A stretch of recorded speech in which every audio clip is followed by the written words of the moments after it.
Warm pupsies, everyone. Hope you're all doing fantastic today. I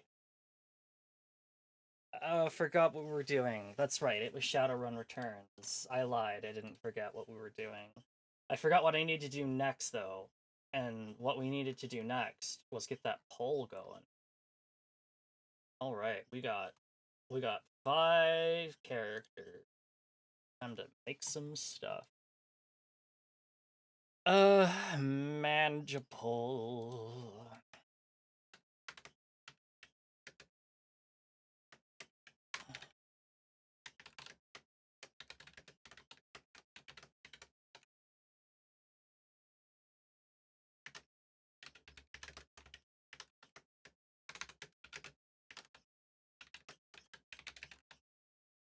Fuck. I'm gonna do this.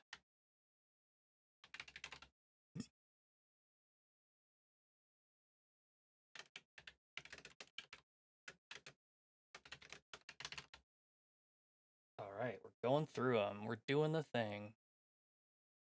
It's Poland time. Hello, Ocean. Hello, Mal. Hello, anyone else who might be lurking right now, or anyone else in chat that I can't see right now because I've got to scroll up.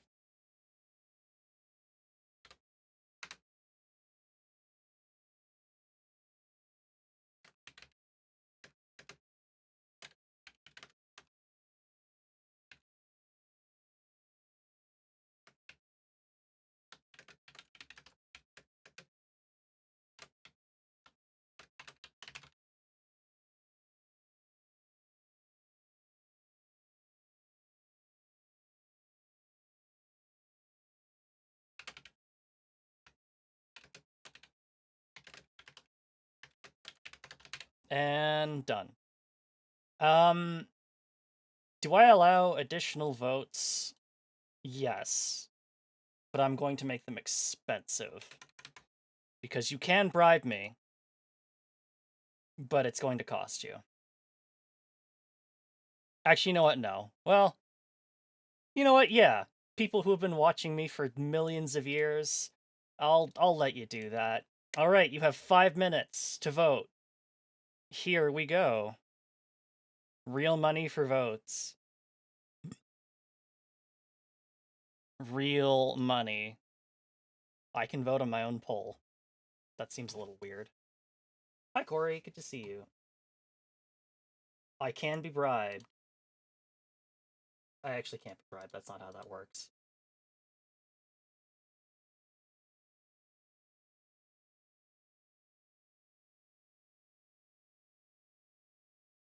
Alright, anyway, sorry. Let's pop over to the game and I'll explain what we're doing. And vote for the least voted one. Fair enough.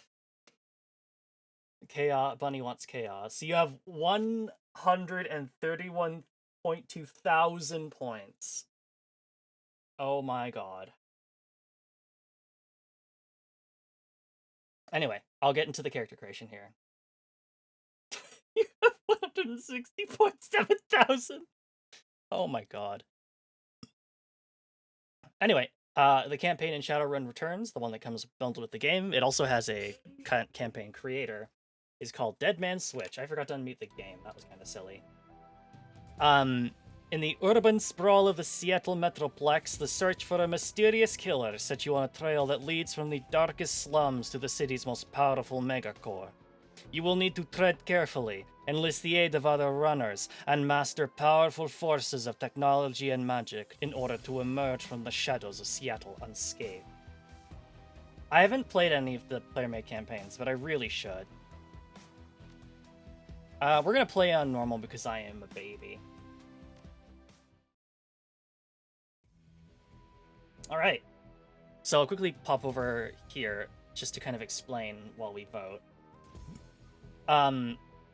So in the world of Shadowrun, in 2012, there was an event called The Awakening, where essentially re-released magic into the world, and some people got transformed into things other than humans. But humans are still around. They're basically average to everything, but they get a bit extra karma, which I think is like leveling points. Elves are elves. They're magic, and they look pretty. Dwarves are tend to be stockier, but otherwise, oh, and also have a bit more willpower to them. Otherwise, pretty normal. Orcs are orcs. Like, if you've seen an orc, you know what an orc is. They have even more body and more strength, but their mental stats are a little decreased as a result. And trolls. Trolls are huge, and they can have the most body and strength, but the worst mental attributes. It's very funny to me that, like, so it says, trolls are the largest metahuman race. Heavy prejudice against them has led people to assume trolls have lowered intelligence, but in reality, there is no proof to this. And yet, their maximum stats and intelligence is 6, compared to, like, a human's 9. So, I mean...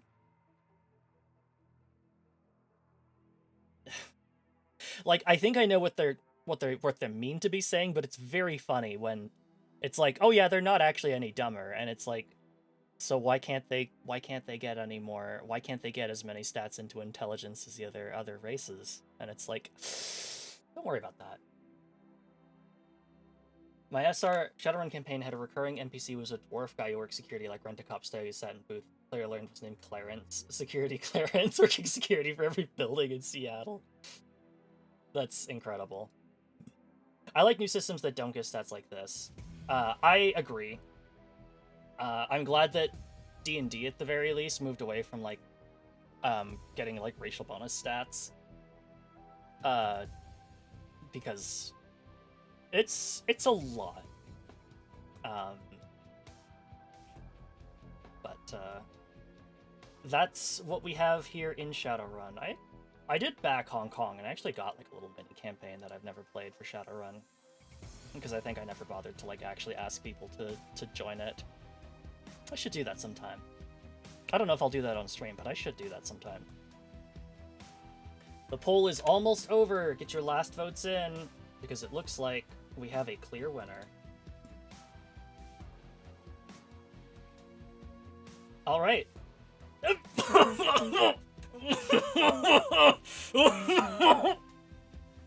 I'm sorry. I saw the poll conclude, and it popped up the stat. Ocean contributed 25,000 channel points. Didn't want to give him a chance, did ya? Okay, alright. So we are playing a Dwarf Rigger. You missed the actual poll? Oops. I voted for Vela with 30k. Aw, oops. You voted for everyone? Oh. Alright, we are playing a Dwarf Rigger. Riggers are essentially engineers. They have... So, like, where Deckers focus on, like, the internet and software, Riggers are more hardware, where they focus on drones and, like, repairing doors and stuff.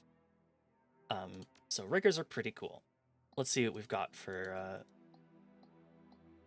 choices. Ooh.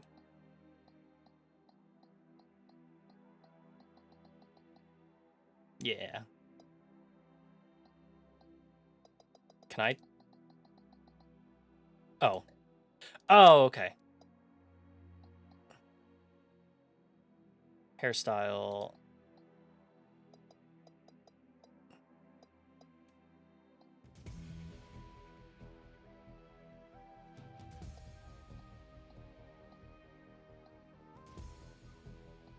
What was the actual hairstyle? It was this one. Yeah, it's okay.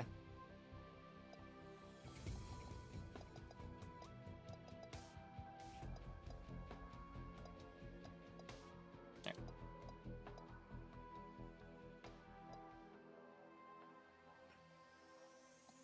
Yeah, we'll stick with the default one. Or the one included with it. Okay, and that's the beard and the horns, and we don't get those. Right. Spend your karma. Karma represents the total the experience characters earn while running the shadows and achieving goals. Karma is used to improve attributes and skills. An attribute or skill rating can be increased by summoning karma equal to the next increment of that rating. Thus, improving your body from 4 to 5 requires you to spend 5 karma points. You have some karma available now to customize your character. Okay. So we have 3 body, 3 quickness. How many karma do we have? 5. Strength, close combat, melee weapons, throwing weapons.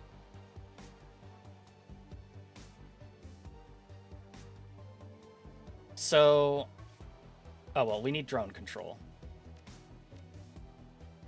And drone combat. Don't need casting. Oh, do I actually? I would very much like to not get hit. And that means adding some dodge. And also ranged combat. And the question is, what are we gonna get? There's rifles, shotguns, SMGs, or pistols. I feel like if we're a rigger, we're gonna be attacking at longer ranges. IMO. It's been a hot minute since I've done this, so that's entirely possible that that's not true.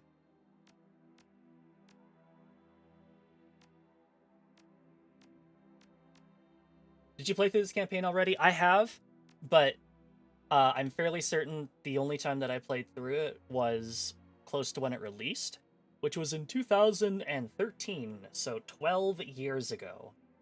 I don't remember how balanced this was. The only one thing I know is that there is one stat that we absolutely need. It's either rifles or shotguns for the ending. And I want to say it's rifles. We are so old, aren't we just? Alright. And we get a choice of etiquette. This is essentially like a background. Etiquette is about knowing how to behave in various social situations. The right etiquette can give you an edge in certain conversations. Choose an etiquette from the list below. Choosing an etiquette does not cost karma, and each etiquette can only be chosen once. So academic, street, Shadowrunner, socialite, gang, security, or corporate. I was missing one social skill, so it didn't let me get the School Samurai. Oh, that sucks. School Samurai was pretty cool.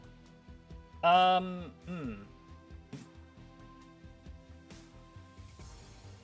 don't know. Do we want to vote on this?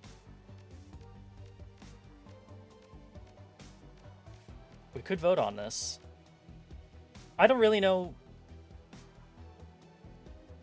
What do we think? I would say security. You know what? Actually, I lied. I'm going to overrule all of you. She's security. All right. I don't remember what her name was because I am a fool.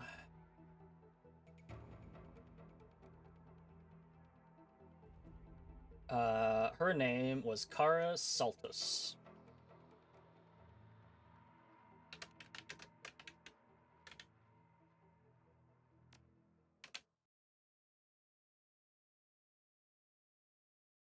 Down and out. Your apartment, 3 o'clock in the morning. It's got 4 walls, a roof, and isn't on fire.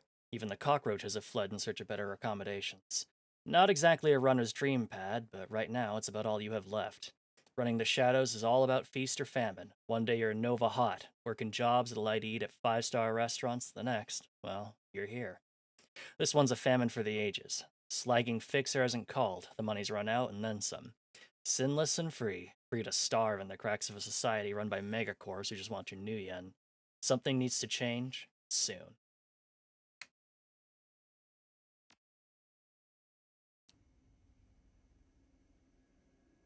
Your apartment, 2054. It's 3 a.m. and you didn't finish reading that because you were drinking. Oh, my Doberman drone. My loyal hound. A slip of paper with your bank balance, enough to cover you through the end of the week. Your notebook, calendar, contacts, that sort of thing. Here's my list of contacts. The list is sad, dried up. Carter Detroit, Fixer, no response to messages. Dowd, Runner, dead. Felton Nash, Fixer, missing since February. New Larry, runner, dead. Sam Watts, runner, question mark, question mark, question mark, probably in a gutter somewhere. Sangoma, runner, dead. Halfjack, dealer, retired or dead. The list goes on. Either dead ends or just plain dead. Personal calendar. It's not empty. Nothing to do. Oh. The video phone. But we gotta read first. Your computer. State of the art in 2050. Broken since 2051. Sam Watts. The screen leaps to life, making you squint against its brightness. The face on the screen is laughing. Sam Watts. Hey, buddy. Hope I didn't catch you at a bad time. He giggles. He's drunk again. Or worse. Where have you been, Sam? I haven't heard from you in months. Another giggle. Oh, don't bother with your side of the conversation. I'm not really here. Just one reason for this vid. Someone finally geeked me. I'm dead. I probably had it coming. When you're an unsavory character like myself, you tend to associate with other unsavory characters who often partake in unsavory business. Like you, for example. So, why am I dead? Who knows? Probably my fault. I wonder where you are right now. I bet you hit a big payday and you're living high on the hog somewhere. Some of us are born winners and some of us are... me. Hey, you remember that Renraku run where things went to hell and we lost out? Or that makeshift saloon on the dock afterwards? I really had your back that night, didn't I? Dowd. That's a name you haven't heard in a long time.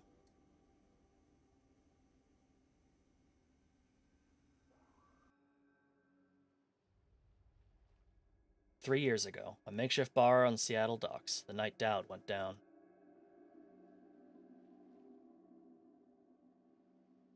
Sangoma. Sangoma is an urban shaman who proved her worth during a run against Fushi last fall. She's the quiet type, an experienced runner. We're out in the open here, Kara. Our fixer owes us for the run, and for Dowd. We wait. Your call. New Larry. You've been running with New Larry for about 6 months now. He's a combat mage with a bad tattoo and a bad attitude. He knew Dowd almost as well as you did. Dowd. Never saw anybody die like that before. Idiot. He shakes his head. I hate this friggin' city, Kara. It's wet and the rain feels like acid and I want out of here. We wait for the money. Yeah, sure, of course. I'll wait all night if I have to. I don't know, Kara. Sam is a good guy and can hold his own in a fight, but he's been hitting the bottle pretty good lately. Never on a run, so far, but he needs watching. He shakes his head. That run went sideways 9 ways to Sunday. Now the fixer is late. Smell funny to you? Hell yeah, it smells funny. Look at where we set up the meeting. This was supposed to be a public place.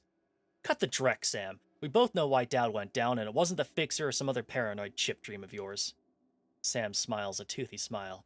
I've been waiting for this all night. New Larry has something he wants to say, don't you, Larry? Go ahead. Spill it. You were sloppy. He laughs. Sloppy? You think I was sloppy? You've been twitchy all day, son. Look at your hands. They're shaking. You been drinking, Sam? On a run? No, not a drop. Not today, not ever. Something dawns on him. He leans into New Larry, amused and dangerous. What happened to the old Larry? I think they're still in England, actually. We're in America, so this one was named for the old one. We were set up, and he knows it, don't you, Larry? What was that call you made before we hit Renraku? How come you couldn't geek that guy before you unloaded on Dowd? I've seen you fling a lightning bolt, son. He should have been burnt toast before his gun cleared the holster. New Larry checks his watch, licks his lips, looks over your shoulder at the darkness. He's looking for someone, and it's not the fixer. Okay, I can see where this is going. You chummers are damaged. I'm out. How much did they pay you to sell us out, Larry? He stops and a smile slowly appears on his face. Honestly, it didn't take much. Just enough to get me back to Portland and set up with a cushy corp job. I'm out of this racket. We've got incoming. New Larry relaxes and throws you a dreck-eating grin. Looks like my new Renraku friends are finally here. They're gonna take that hard drive off your corpse, buddy. We should choose our friends more carefully, Kara. At least we have each other. You'll miss me when I'm gone. Damn, it's so corny. It's so good. Leave the mage. Kill the others.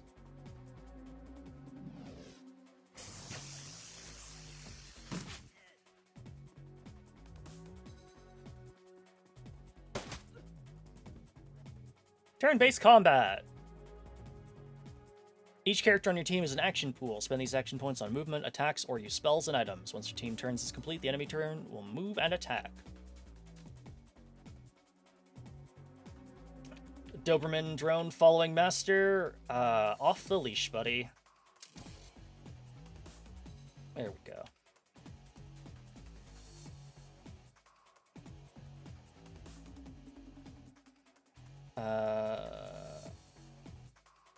How do I tell how long movement takes?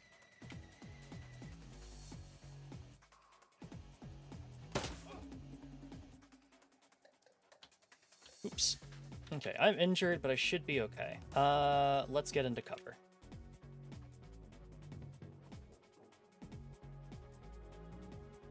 Here is Sam Watts.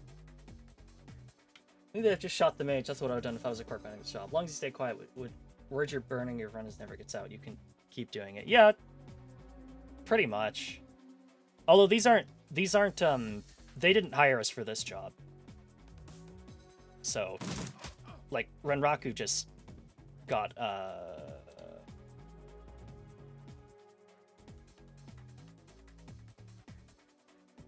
oh, right, we can summon.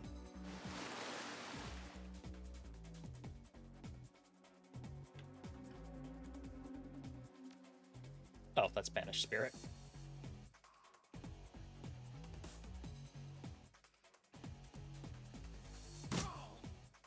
He had that coming.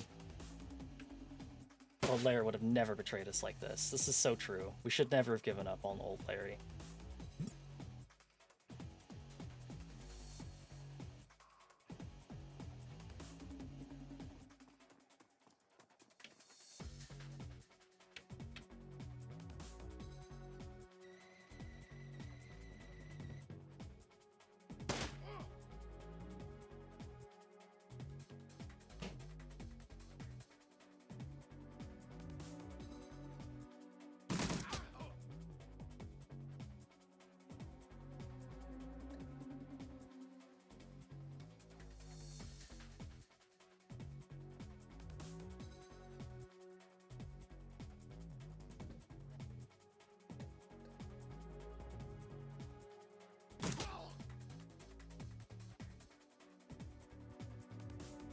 Let's give you 2 AP. We are good.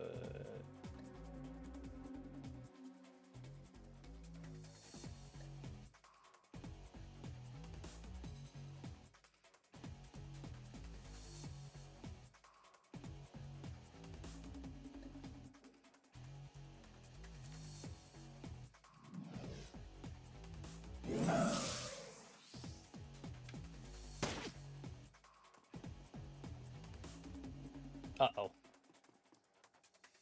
We're getting flanked.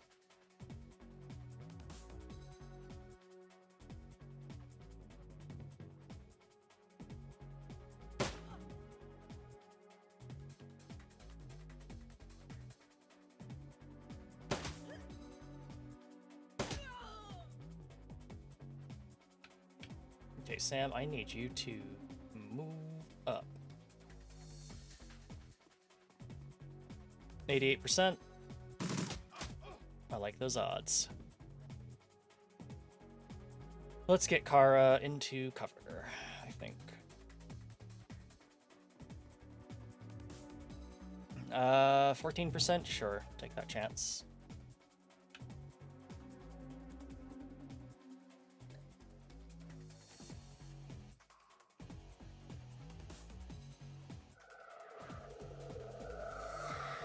There we go.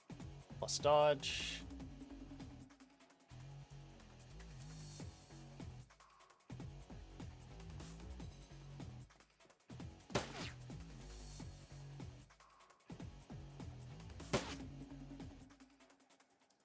Okay, I would like to get into cover.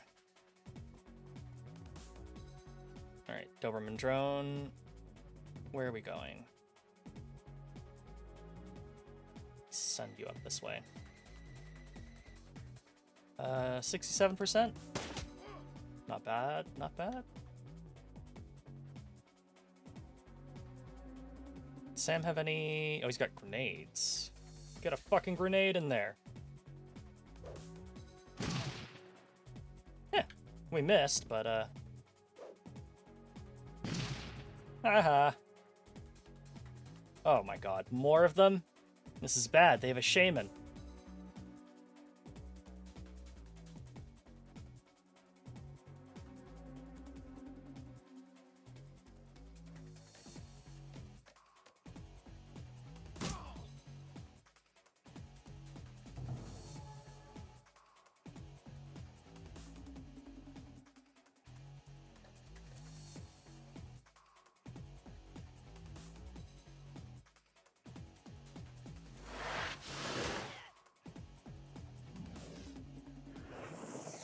Ah! No, Doberman.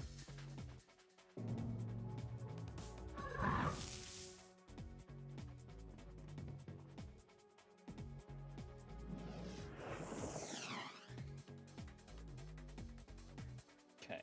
I am forever getting flanked.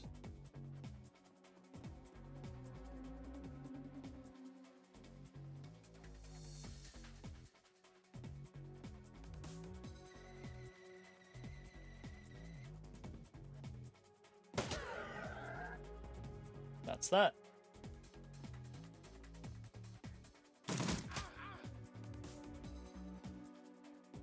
$60%? I'll take those odds. Sangoma. Sangoma lowers her gun, eyes Sam. You okay, Sam? Sam's breathing is heavy, and he looks shaken. That was a hell of a thing. You don't look so good, Sam. You were born for this gig, Kara. Me, not so much. I think I'm gonna hang it up. Find a nice brothel somewhere. Stay drunk until I croak. What about you? I'll find a safe house out of town, lay low. Renraku is a long memory. I do too. I don't forget my friends.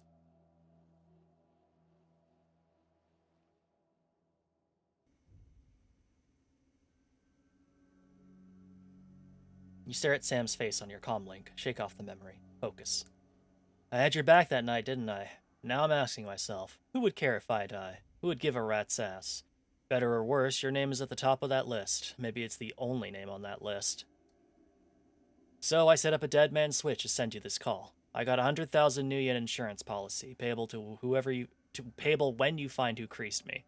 Alive with a conviction or in a body bag with justification, either works. Contact my law firm, Rogers, Mengert, and McCain, when the job is done. They'll know what to do. He turns to his left. Chet? The camera swivels to show a well-dressed man sitting next to Sam. Pursuant to Mr. Watts' wishes, Rogers, Mengert, and McCain has installed a security-dedicated phone line so you may contact us directly when the task is complete. We will then begin a verification process. Note that you must also be on a secure landline to access this number. We will not accept transmissions from comlinks or other devices. The camera swivels back to Sam. Sam straightens up, talks seriously. First time. Look, Kara, I've led a Drek life and I probably left a Drek corpse. I've hurt people. Hurt myself. I don't know. Maybe I just want the last word. Maybe I just want someone to give a crap that I sucked air for a while. What do you say? I'd say my schedule's pretty clear right now. Hope you just said yes. I've got a locator chip slotted in my head these days. When my heart stops, it'll activate. That's how you'll find me. See you on the slab. Rest in peace, Sam. See you in Seattle.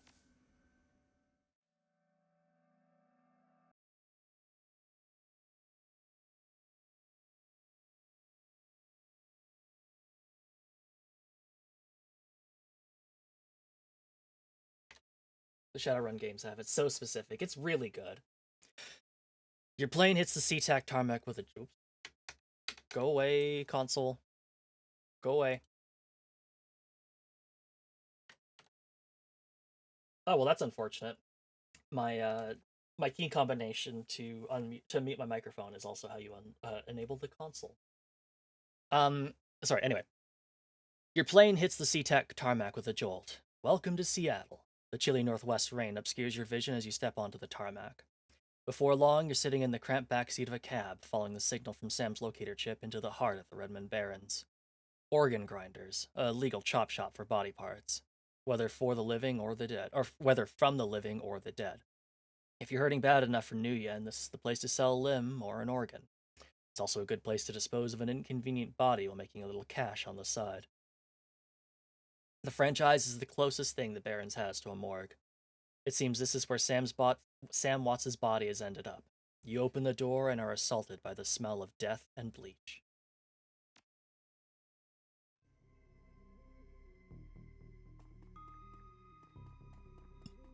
I'm in the back. The smell of death and decomposition wash over you, only slightly masked by the minty, fake fresh of industrial-grade antiseptic. I'm going to turn off camera panning, if I can. Here it goes, camera edge pan. Turning that off, actually.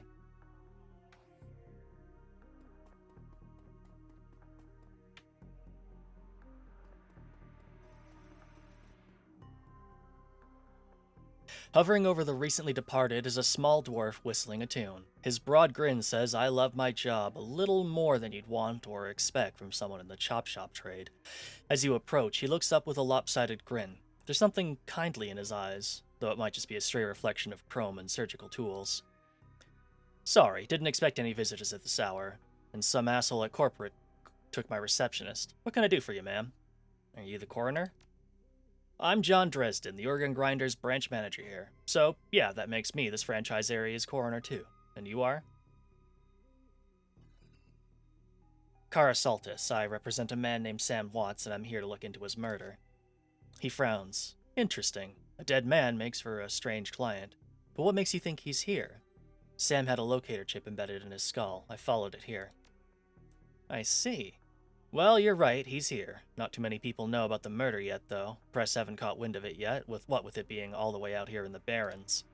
So, who told you he was dead?" "Sam's digital ghost. When his heart stopped, I got sent a recorded message asking me to bring his killer to justice. Guess he had a hunt."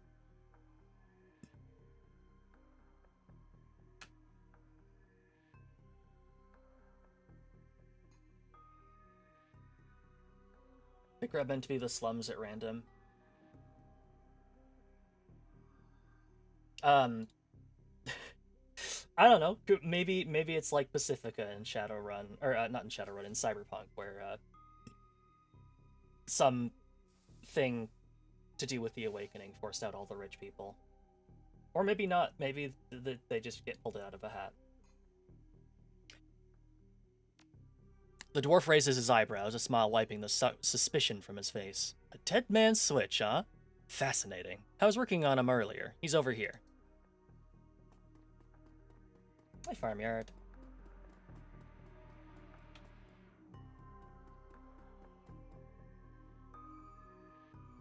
"He's my second Emerald City Ripper victim. Third one was downtown." "Emerald City Ripper?" He sighs. "Not my title. That's what the Seattle press insists on calling the killer. All I know is that, like the original Jack, our Ripper knows how to handle a scalpel. But this one's even more twisted. He or she always removes an integral organ from the victim." "And?" "Watt's liver was cleanly cut out." "How about the other lucky contestants?" "The first victim's heart was missing, and the third had the spleen removed." "Dresden, get out here."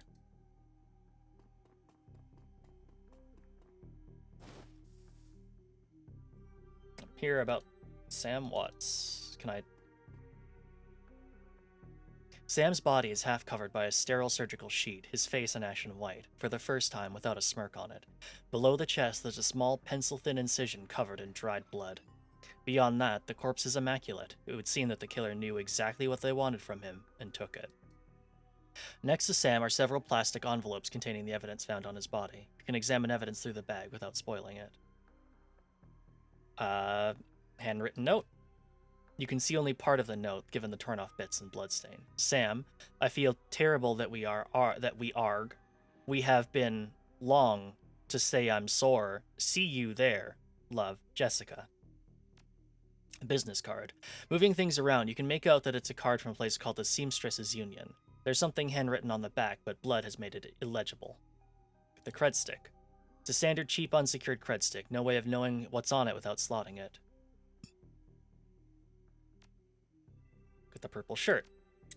It's Sam's shirt. Several of the buttons are missing and the blood is thoroughly soaked in it. The bag sloshes a bit in your hand. Let's take the cred stick. Thank you for the bits. Might have been more balanced in the past from Shadowrun. Yeah, maybe. What did you make in the end? Dwarf Rigger. Let's take the cred stick. Oh, great. That's not what okay. Well, I guess we got a bit of money. Whoops. Towering over the diminutive coroner is a homicide detective right out of central casting, if you ignore the tusks, pointed ears, and Neanderthal brow. You can smell his cheap aftershave from a mile away. So this new Ripper Vic, Watts, name's familiar. Didn't his mother kill herself a while back?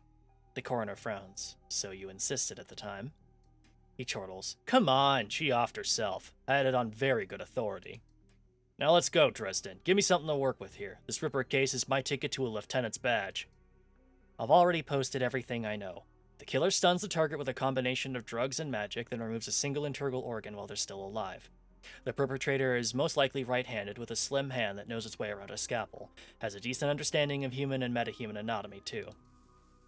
So, I'm looking for a whacked-out surgeon. Not necessarily. I don't know any surgeons who still use scalpels anymore. These days, it's all done with computer-controlled lasers. Could be anyone from a military field surgeon to an antique medicine aficionado. You're no damn help, dwarf. The Lone Star detective finally notices you. You notice superhuman powers of observation. Who the hell are you?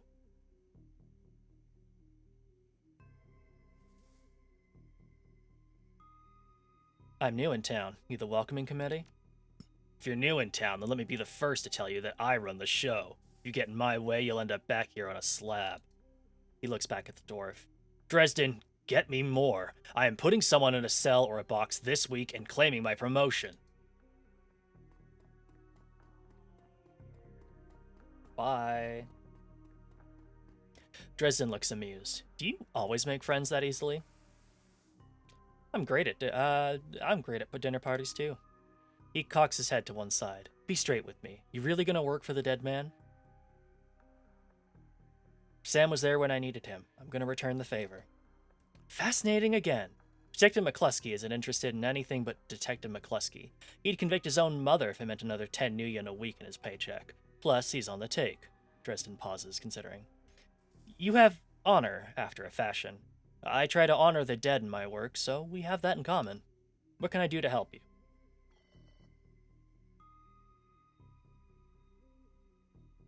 What was that McCluskey said about Sam's mother? The official report is that she committed suicide about a year ago. Sounds like you disagreed with the findings.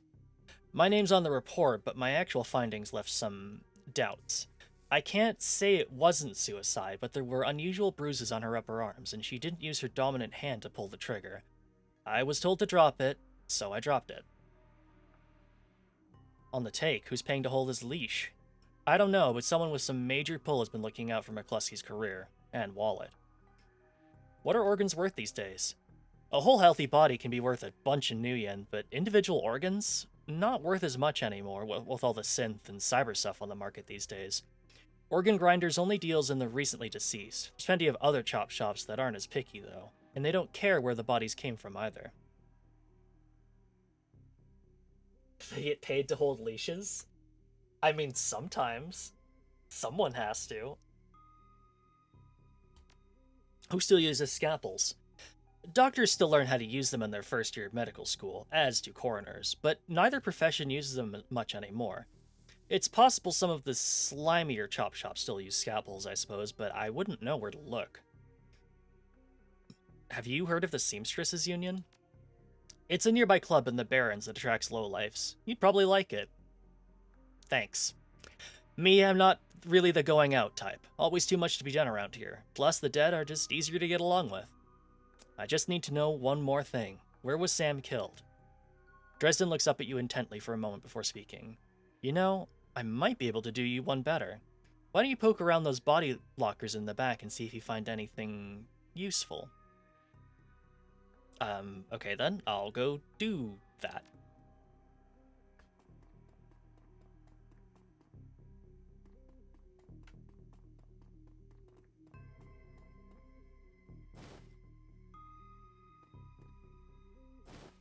Yippee!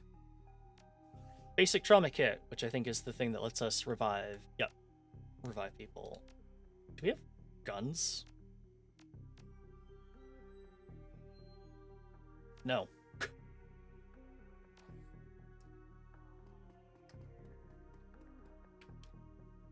The cold storage drawer is labeled John Doe, but the internal thermostat is set to 21 degrees Celsius. Open the drawer. The cold storage drawer opens to reveal the fully clothed body of a man, arms folded across his chest. In addition to sporting some of the brightest orange hair you've ever seen, the body seems to be in very good condition. Whoa! Easy there. In one quick move, he jumps down from the drawer and stands before you. For someone who just woke up from a mord locker, he seems unfazed and pretty well put together. You spot a data jack drilled into his temples and some shamanistic tattoos peeking above his collar. An interesting combination. I told John to wake me up at 6 in the morning. Is it 6 yet? Doesn't feel like 6 yet. You were just sleeping in a freezer. A freezer for dead people? Don't tell me you haven't considered it. Cheaper than a coffin hotel, and the service is just as good. He chuckles. Well, so much for a good night's sleep. On the plus side, I notice you haven't killed me yet, so that's good. If you aren't after me, then what's your story? I'm looking into the death of Sam Watts. The coroner seems to think you can help me out. Sam, huh? Glad somebody cares. We used to drink together every now and then over at the Union. Decent enough guy. Always in trouble over something or other, though. Jake yells towards the other side of the room. John, is this lady cool? Yeah, she's on the level. Working for Sam, believe it or not. Some sort of dead man switch. Thought you could help her out. Maybe even stop moping around the shop all day. Thanks for volunteering me. He pauses. Might be sizing you up, but it's hard to tell behind those shades. Alright then. The name's Jake. And you are?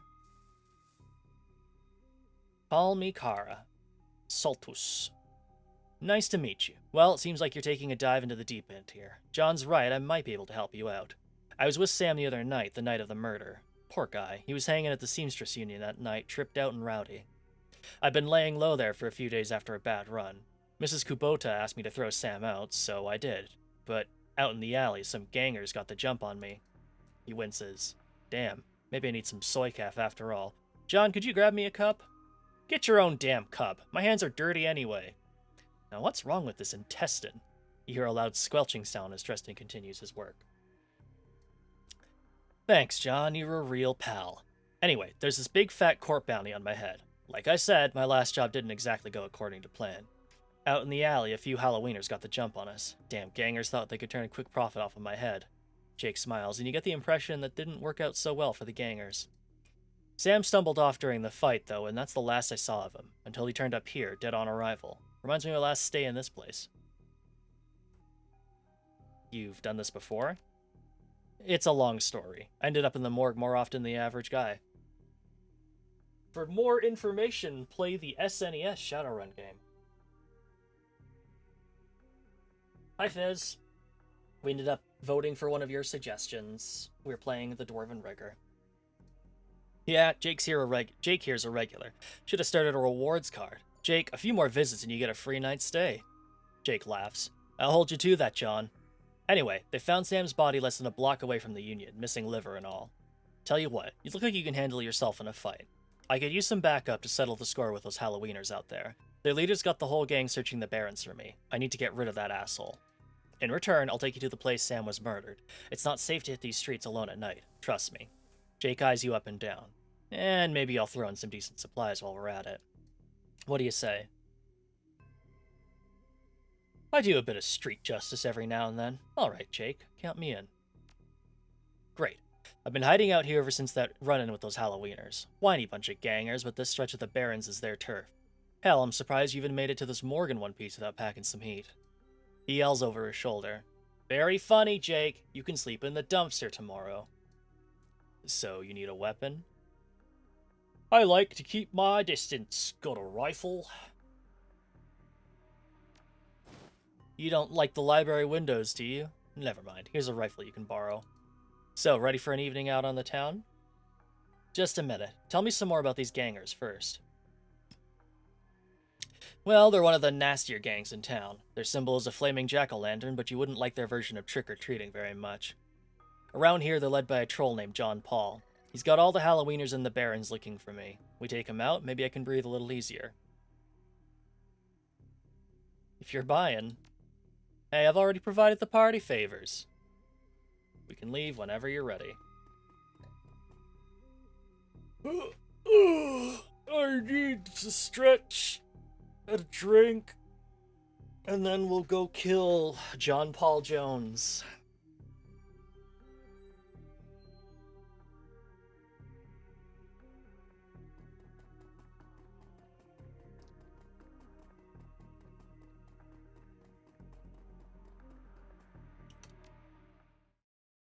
Off we go. Run in the Seattle sprawl, and sooner or later you'll find yourself in the Redmond Barrens. It doesn't matter your business, the Barrens doesn't like you. Take 1 part radioactive wasteland, 3 parts dog-eat-dog slum, add a dash of tourist trap, and you've got a recipe for mean as hell. You leave the sanitized death and formaldehyde of organ grinders behind, entering the anarchy and desperation of the streets. Jake stops a moment to breathe deeply, filling his lungs with motorcycle exhaust, radioactive dust, cordite, and who knows what else. He exhales with an expression of wry contentment. The stench and grime tell him he's home. John Paul trolls. My stash is just around the corner, in the alley. Does the bus stop here? No idea.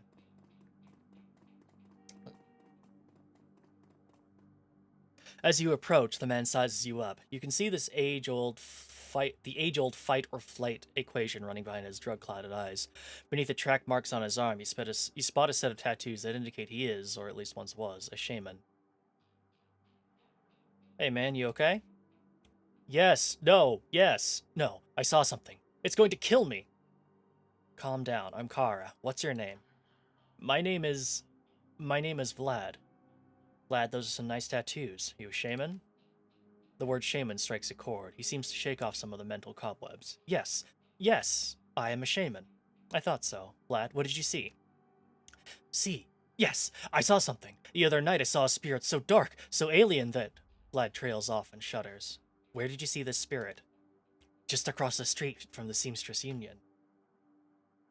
It's gone now, Vlad. It's not going to kill you. You're safe. Thank you. I think you're right. I feel better now. More whole. Now, I think I need some sleep.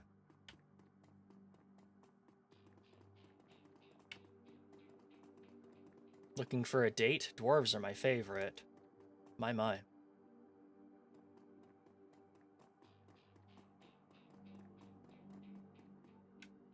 Her clothes may be dirty, but this woman is far from downtrodden. Hey, not that it's my business, but I wouldn't go that way. Why? What's going on? Just some Halloweeners stirring up trouble again, she points to the south. They rode in this morning on those fancy bikes, set up camps in the old street market. They've been marching up and down the street all day, shaking down anyone that wanders past. Typical. Well, odds are those are the guys we're after. Anything else I should know about these gangers? Well, their leader's a big old troll named John Paul. Real piece of work, even for a wiener. Yep, that's him. Jake checks his pistol. They're gonna be in for a rude surprise. You might want to clear up before the shooting starts. She looks you over, then nods. Don't need to worry about me. I know how to lay low. They're a tough bunch, though. Didn't say I didn't warn you. Get our gear. Going for a pistol probably made more sense. I think pistols take less AP to fire. I might regret taking rifles. We'll see. Hidden in the garbage-strewn alley is a high-tech safe with a mag card reader on the front. Open the safe with Jake's mag card. With a smooth hiss, the safe opens to reveal a collection of gear that is a perfect match for your skills. You take the gear. Well, isn't that convenient? Hand over the loot, bozos!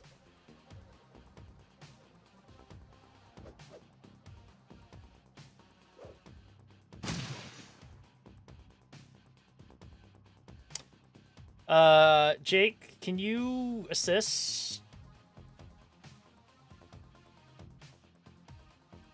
Let's switch you on.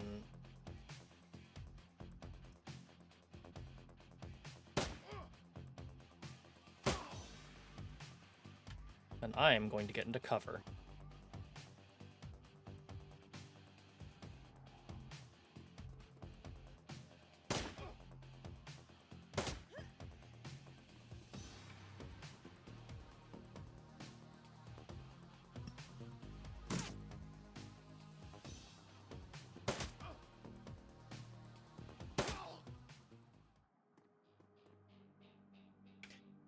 So, welcome to the Barrens. Guess I'll need to find a new spot to hide my gear.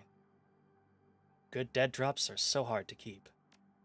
He chuckles. Well, at least they were too dumb to break my maglock. Now that you've got some gear, let's go deal with those Halloweeners. Can I... What's the button to open up again? I don't know. We do have Karama. We could spend 10 HP. How much are we missing? We could probably stand to use a med kit then.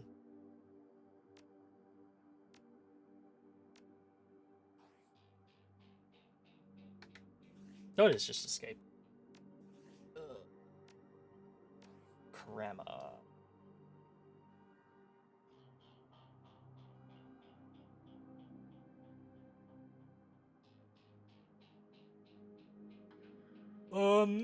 Biotech would be smart to get.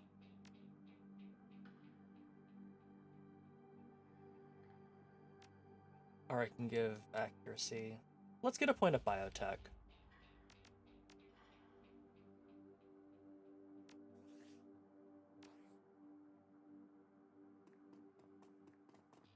Who's this now? Worried man. The man before you appears well-mannered, but nervous. Excuse me, ma'am. I don't know you, but you look like you can handle yourself in a fight, and we need some help. Calm down. How can I help?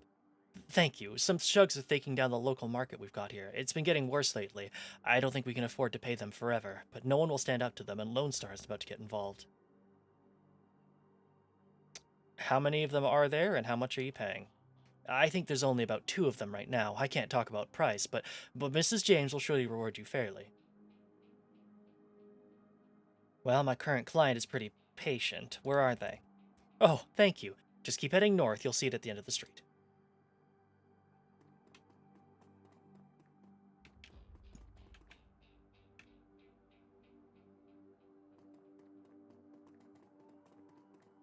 Commerce is like a weed, taking root in the cracks and crevices of the world wherever it can. A small street market has flourished here amidst the crumbling buildings of the Redmond Barrens. But we barely have anything left. Not my problem. Pay it by morning or else. The thug attempts to use his bulk and hideous breath to intimidate the shopkeeper. The old woman is holding firm, but you can see the thug's patience fading fast, and he looks like he's about to start breaking things. Huh? Who are you? I heard about you. Why don't you piss off? You ain't a Halloweener. Why don't you buzz off? Business. Dusting you is gonna get me paid. I knew we were just looking to cause static. Dash! Ice this lady!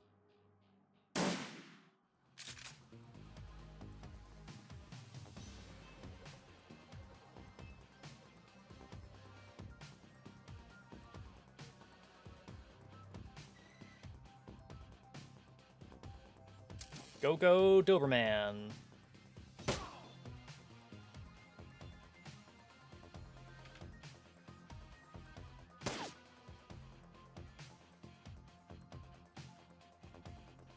Oh, right, he's got magic. I kind of forgot about that.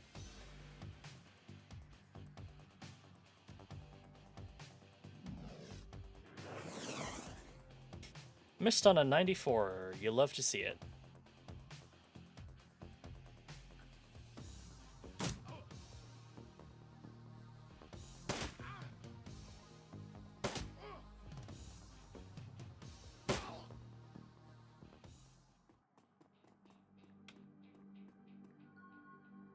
I cannot thank you enough. I hate to see such bloodshed, but those men would not take no for an answer. We simply want to make our way in the world. The shopkeeper holds out a feeling new yen. Please, it's the least we can do. Thanks.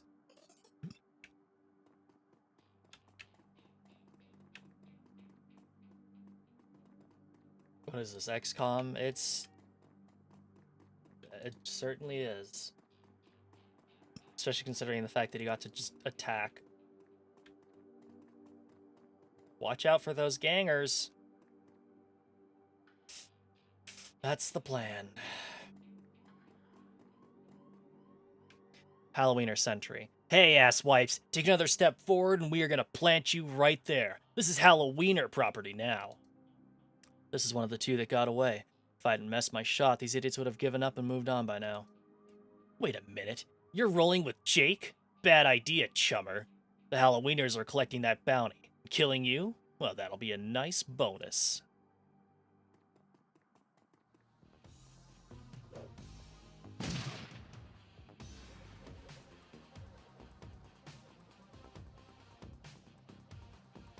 Take cover! Go, my hound.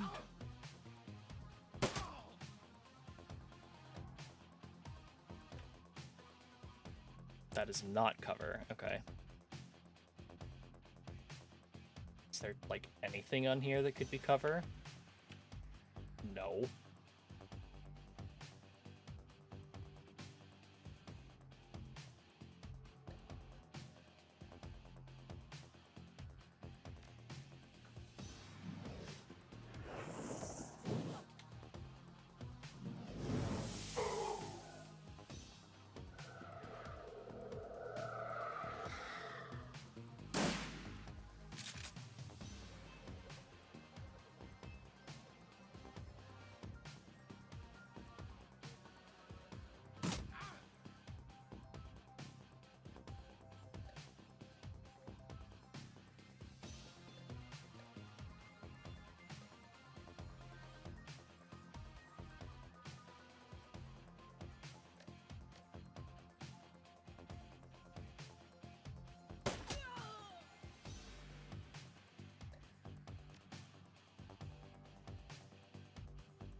He can't see any of them.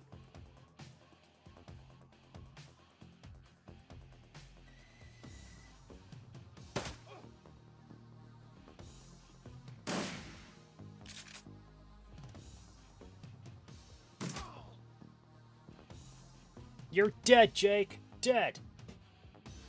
This ends now, asshole. What do you mean my line of sight is blocked? Let me do it for you.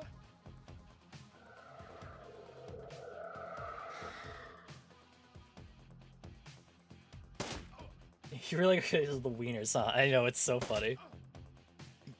I've been trying not to laugh every time I say wieners. Ah, my hound. How dare you? You will pay.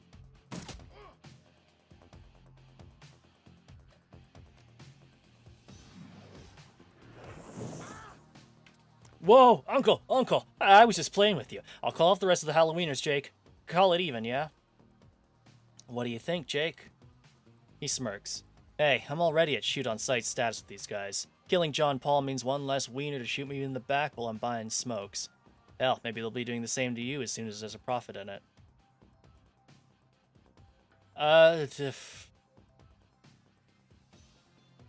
Yeah, you're right. Let's finish this. No, Drek.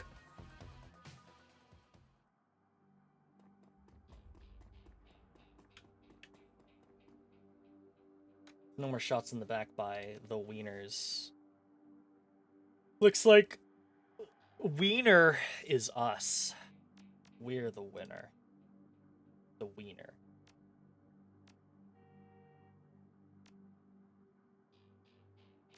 Dodge would be good.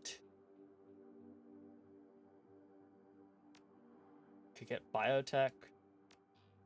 Oh, I can equip Quaspy Dwones. I would like to equip Quaspy Dwones. I don't know if I'll get Quaspy Dwones anytime soon, but I'm gonna do that.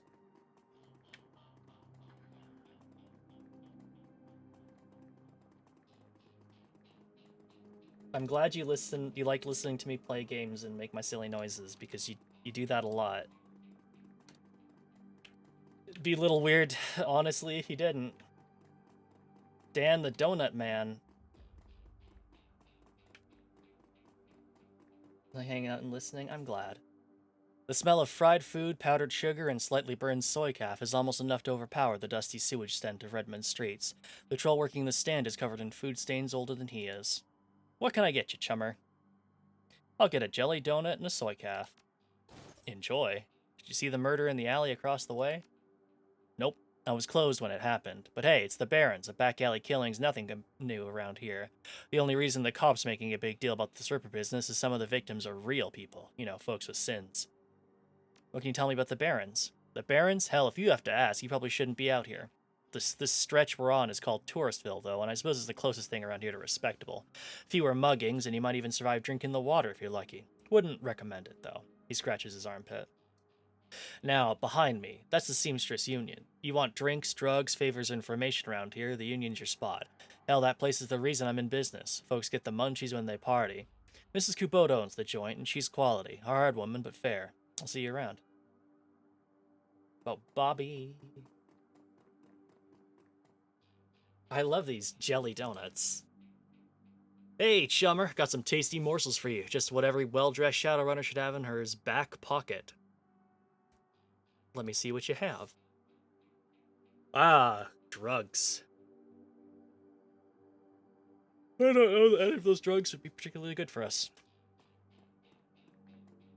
The sounds of laughter and music emanate from within, but you should finish your investigation first. Well, if you insist. Nerps. Buy them at your local.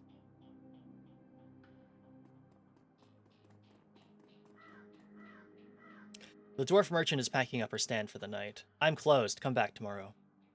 You've got a great view of the alley across the street. Don't suppose you saw the murder that happened here? She grunts. Sure, I was closing up when I heard a series of explosions from behind the Union. A couple seconds later, this guy comes out, runs across the street. Didn't get a good look at him. Then all the lights in the alley exploded all of a sudden. Things got pretty quiet after that.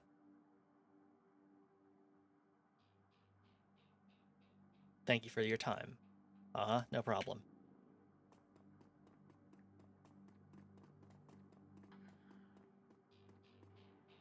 I forgot to actually ask this guy. Oh wait, no, I did ask him.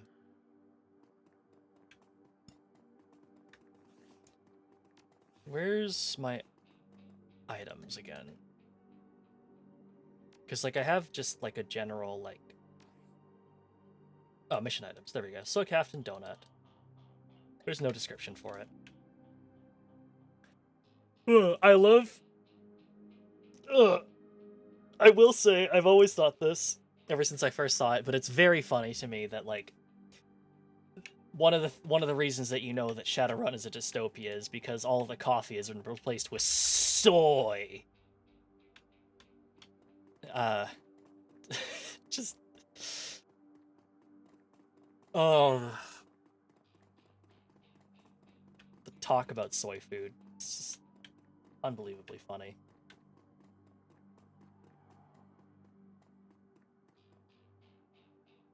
Jake Armitage. As you approach the scene of Sam's murder, Jake spies the flashing red and blue lights up ahead. Whoa, hold up a minute. Lone Star is above collecting on a corp-issued bounty, and the one on my head isn't going away anytime soon. He sighs. Sorry, friend. I think this is where our paths diverge. Thanks again for the help with those Halloweeners. Here's your payment. They don't take New Yen where I'm going, and you look like you could use the funds.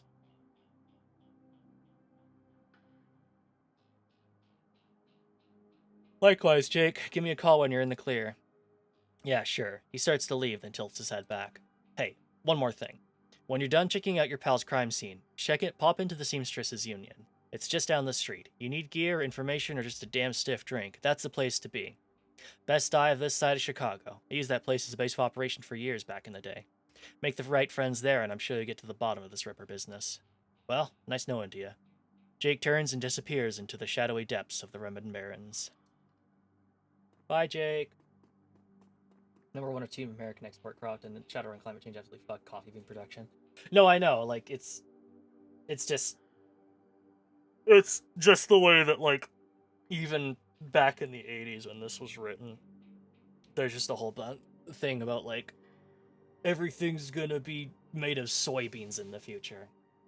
But it is still so... Actually, it's talking about that, it is still very funny to me that, like, America makes, like, a ton of soybeans, and because of the recent trade deals that they just have a bunch of soybeans that they can't sell anywhere. Good job.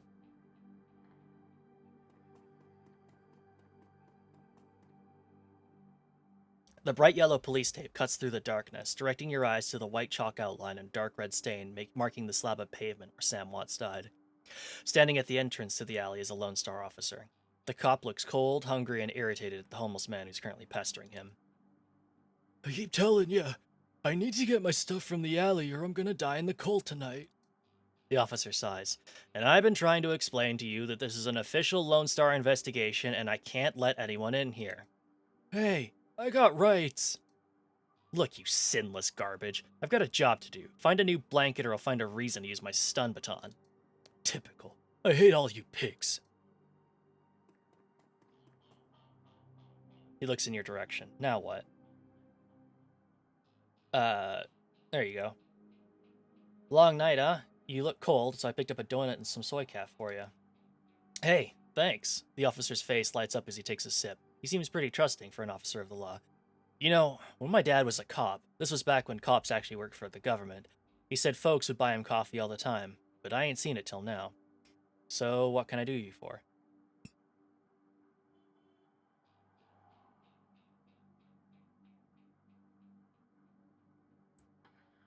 My pleasure. I'm here from... Did we lie to him? Yeah, we lied to him. My pleasure. I'm here from Internal Affairs to review the forensic guys' work to find anything they might have missed. Sure, dig in. I certainly wouldn't mind those guys getting taken down a peg or two. Man, did they put on airs, if you know what I mean. Talk to the homeless guy real quick. The streets have not been kind to this man, but they've also hardened him. This man is clearly a survivor, though one wrestling with the onset of age and arthritis. I saw you over there with that rat bastard cop. What do you want? Know anything about the murder that took place here? He squints at you, suspicious. You a copper? Or working for some corps? Nope, I'm as sinless as you. Mind answering a few questions? Hey, what makes you think I'm sinless? Just messing with you. Of course I'm sinless. System ID number my ass. What kind of questions you got? So, it sounds like you live in this alley? Sure. The last couple of months I've been sleeping here, but I spend my days out doing odd jobs for street merchants or panhandling tourists over near the Seamstress Union. Did you see the murder? Nope, and I can't say I'm sorry I missed it. I was hauling crates for Mrs. James up at the market. Can't carry as much as I used to, so it took a while. Got back here in time to see a couple of tourists puking all over my home turf. By then, that jerk-face in the uniform had already set up shop in my alley. What else did you see that night? Well, earlier in the night I saw a big and ugly troll in green hospital scrubs snooping around the block. He bought some donuts and 2 cups of soy calf off of Dan over there. Seemed nervous, and he did everything with his left hand because his right was all screwed up with some cyberware. Can you tell me more about the troll's cyberware? Well, it was big, and I think it must have been some hospital attachments because I saw some needles. It looked like one I saw back in 44 when I got captured by elves. They did all sorts of experiments on me, let me tell you. Never trusted one of them cyber people. That's all I needed to know. Thanks. See you around.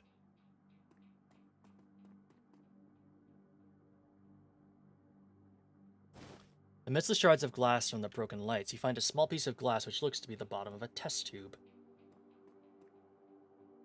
This looks to be the coat and blanket that the old man was trying to get back. Examine the area for evidence. As you shuffle the bundle of cloth to the side, a printed receipt falls out from beneath the folds of the blanket. It's a bar tab receipt from the Seamstress Union dated 2 days ago at 3:02 a.m., right around the coroner's reported time of death. The customer, Sam Watts. The server's name is listed as Coyote. Pick up the coat and blankets. This work light is new. You can see that all of the alley's normal lights have been ruined. Upon closer inspection, it seems like they've all been imploded, as if some force shattered them all at the same time. There are 2 distinct sets of footprints, a human's ending at a chalk outline, and a larger set, possibly orc or troll, just following behind the first.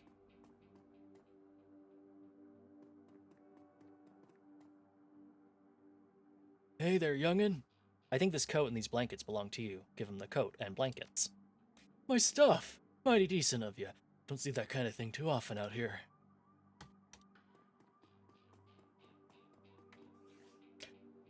Oh, that should be captured and experimented upon by elves.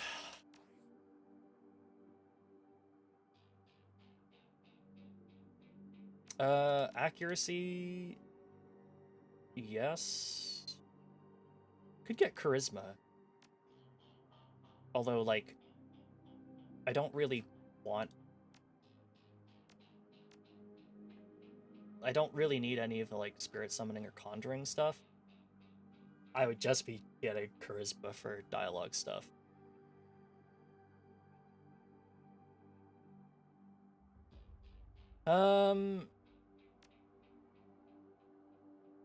More dodge would always be good. Biotech could be okay, although we can see, like, their health bars, so... able to equip 2 drones. That does sound pretty good, actually. Maybe we'll save up for that, then.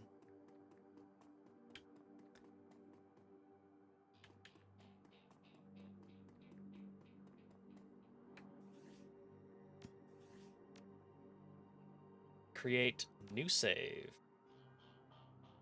Game saved. Oh, okay. I think it's time for a break. Oh god, I need drink. I shall be back in a little bit. Until then, Dos Vidania.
Hello.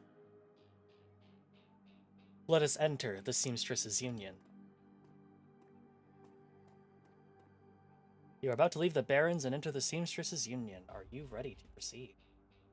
I think so.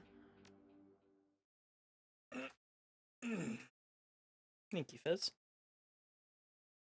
The Seamstresses Union. Relative to the rest of the Barrens, Touristville is a neon-clothed oasis. At its heart is the Seamstresses Union. Housed in an old brownstone building on the corner of Illegal and Opportunity, bums huddle together, gangers strut the streets, and the occasional salaryman comes slumming. The Union building has been retrofitted, rebuilt, and restored so many times that it's like an aging starlet wearing too much makeup in an attempt to stay young. The wild ivy growing out of the gutter adds to the effect. As you enter, the murmur of hushed conversation washes over you. The dive bar denizens raise their heads, take your measure, and then go back to their business. This is the kind of place where everyone knows your name, but keeps to themselves. Oh, thank you, Ocean. We got more Karama.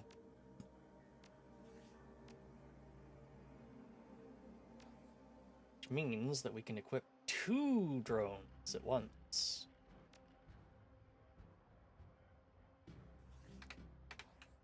Thank you, Mel. Let's start talking. Oh, it's NERPs! It's NERPs, everyone! It's NERPs. It's NERPs.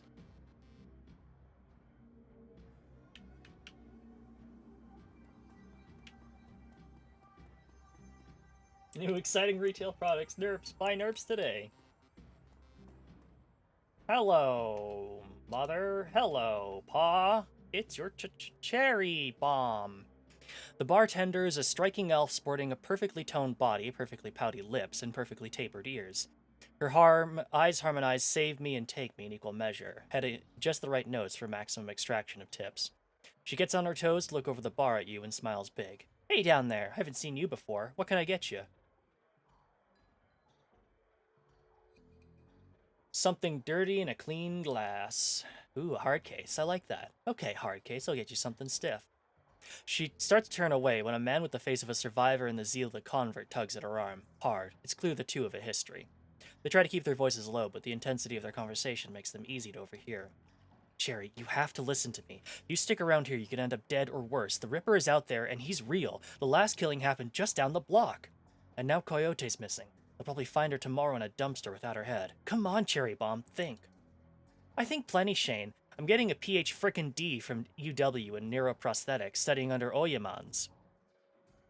And how am I paying for it? Bartending. Tips. There are faster ways for a Baron's girl to end that kind of scratch, but I'm not taking them. So what do you want from me? I want what you want. A better life. A better world for everyone. The Universal Brotherhood can give you that. I've heard this all before. This isn't some trick to get us back together. Things are different now. I'm different now. The Brotherhood... Cherry Bomb's pretty face is hard, armored in lipstick and low expectations. The Universal Brotherhood is for other people, Shane. Rich Bellevue types who can afford their membership fees and voluntary donations. This isn't about money. It's about binding the world together in brotherhood. Come with me. Attend a discovery meeting. Get to the core of who you really are. I heard Lynn Telestrin give a talk last night called The New Family of the Sixth World. I've got a family right here, Shane. They're drunks and lowlifes and whores, and I choose them over any of your Brotherhood members. Now, Buzzed, I need to get back to work. With body language that leaves no question that the conversation is over, Cherry Bomb turns her back on him. Sorry, I get interrupted. Boyfriend find religion? Her pretty eye is narrow. Something like that. You've got a look that says you're not just here for the entertainment. Are you a badge? Nope. I didn't think so. You look like a runner to me. We're trained to spot a bronze the minute they walk in here. Something I can help you with? I have a few questions. Ask away. Tell me about this place. Some come here for the booze, some come for companionship, others are looking for something they can't get anywhere else. If it's illegal or immoral and it can be bought, sold, rented, or consumed, you can probably find it here. The Union seems to attract people like you. Who are you talking to? Shane, old boyfriend. He used to work here, then one day he saw a billboard for the Universal Brotherhood, and that was that. Went to a meeting, made new friends, moved in with them. I was happy for him until he started coming around here trying to recruit me. I don't need that trek. That guy mentioned Coyote. She here? She looks worried. No, I think she's away on business. Business, huh? Is she a shaman with a name like Coyote? She laughs. No, she shot a coyote once, thinking it was a shaman who double-crossed her. We've been calling her Coyote ever since. Her face falls. She's been missing for a couple of days now. Some people think the Ripper got here, but I know her. Coyote can take care of herself. Ever heard the name Sam Watts? She nods. Sam was a regular customer and a regular pain in the ass for as long as I've been here. Talked a big game, but he was always broke. As soon as he got any money in his pocket, it went straight to his head. Chips, drugs, or booze. Coyote had a soft spot for him, though. Did you see Sam the night he died? No, that was Coyote's shift. Who runs this place? I want to talk to them. That'd be Mrs. Kubota. She's in the back room. You can't miss her. Whiz.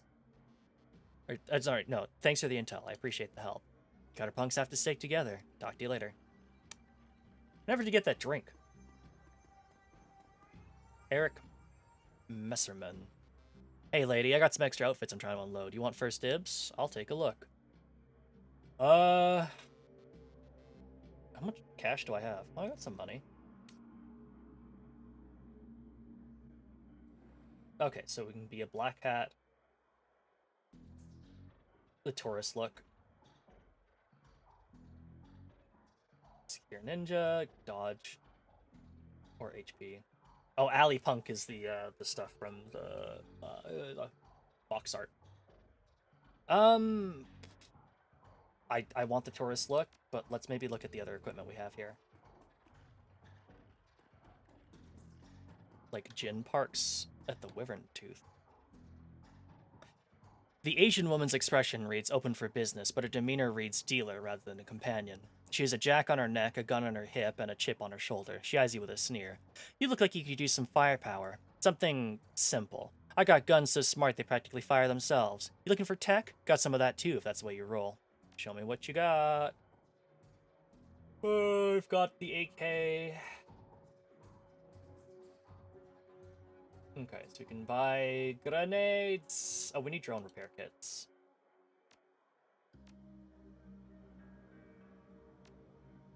How much money am I spending? Okay. Do I want the smoker? I can't afford the smoker. Yes, I can. I don't know how to do math. Let's get rid of the smoke grenades then. And then maybe grab grenade instead. This does mean that we're missing out on armor, but I feel like having a second drone is a much better idea. IMO. I might regret it, but you know. The 10 yen baseball bat. Oh yeah. I don't really need that though.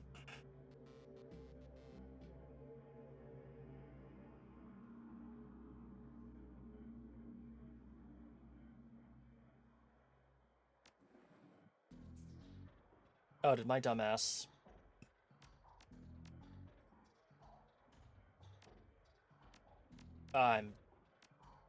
I'm cringe.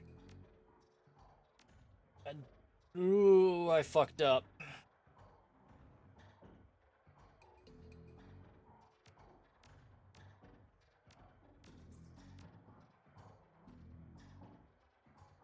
Okay, so I can't actually wield the smoker.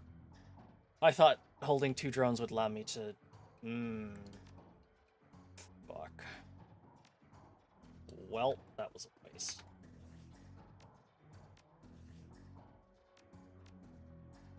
I mean, we'll probably get a chance to do... Could try the smoker drone for a little bit, at least. Oh, I didn't actually get the thing that lets me equip two drones. Haha. Ha. Oh, wait, but that doesn't give me access to more drones in my equipment. Dummy. Stupid. Fuck. That's not how that works. That's not how any of this works. I did buy a new drone, I think. Can I get to my stash?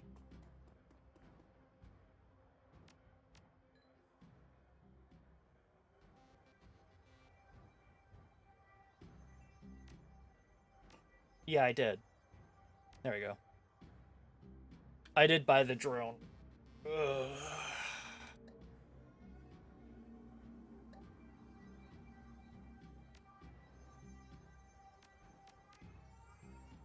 Could sell it back.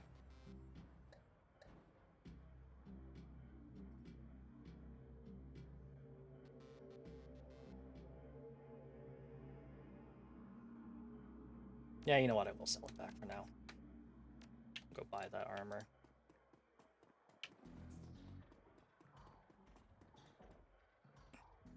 I'll take a look. The tourist look. Beautiful. Looking like fucking Benny Black Lagoon, but with night vision goggles on. Oh, the socks with the sandals really pulls the whole outfit together, too.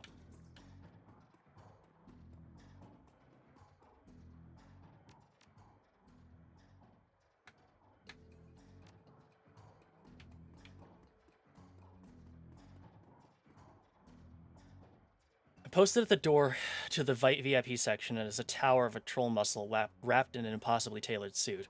Whether the project of jeans or an expensive aftermarket cosmetic work, the troll's gleaming horns perfectly frame his face, and his polished tusks and goatee accentuate the set of a lantern jaw. Welcome. Please behave yourself. Will do. You get trouble in here often? Nothing a stern look can't usually solve. You have business here? I was a friend to Sam Watts. Know him? Sure, everyone here knew Sam. Shame to lose a part of the family. There's a sharpness in Chloe's eyes, the look of a man who has seen much and earned wisdom at a young age. You ever have to toss Sam out on his ass? Not so much toss as nudge on his way. Sam was a drunk, but he usually wasn't a violent one. Usually? What about the night he died? He was a bit agitated. Didn't catch the specifics. Might have been over a woman. Thought I was going to have to show him out, but I had to deal with a couple of rival go-gangers posturing for one of the working girls upstairs. Jake helped Sam out instead. I appreciate you talking with me. Happy to help. I guess he'll just let me into the VIP section then. Johnny Clean. The man is dressed like a janitor, but is wearing unusually clean overalls. He's tall, rail thin, and has a cunning look in his eyes that says he's more than just a maintenance man. Howdy, name's Johnny Clean. You new? Yeah, first time. Just getting a look at the place. Well, enjoy yourself. This looks like your type of place. I'm just sweeping up a bit. Noog. Covered in glowing magical talismans and fetishes, the troll does not seem fully of this world. He mumbles to himself constantly, apparently participating in several conversations at once, but with entities you can neither see nor hear. I told you, it's not like that at all. Bring me proof and you shall have it. I am honored, Your Majesty. That was why I said to use mustard instead of ketchup. Forgive me, John, I was a fool. He looks you in the eye, his other conversations on hold. You may peruse my magical wares and see their glory. I'm sure. I'm sorry, but I am way too stupid to use any of this. Look her to go.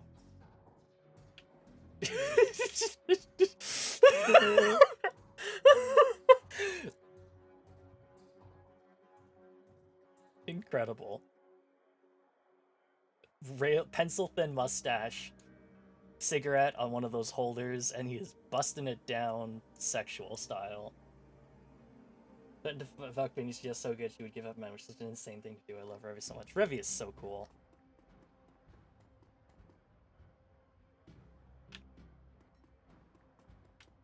Awesome! Indeed. This truly is awesome.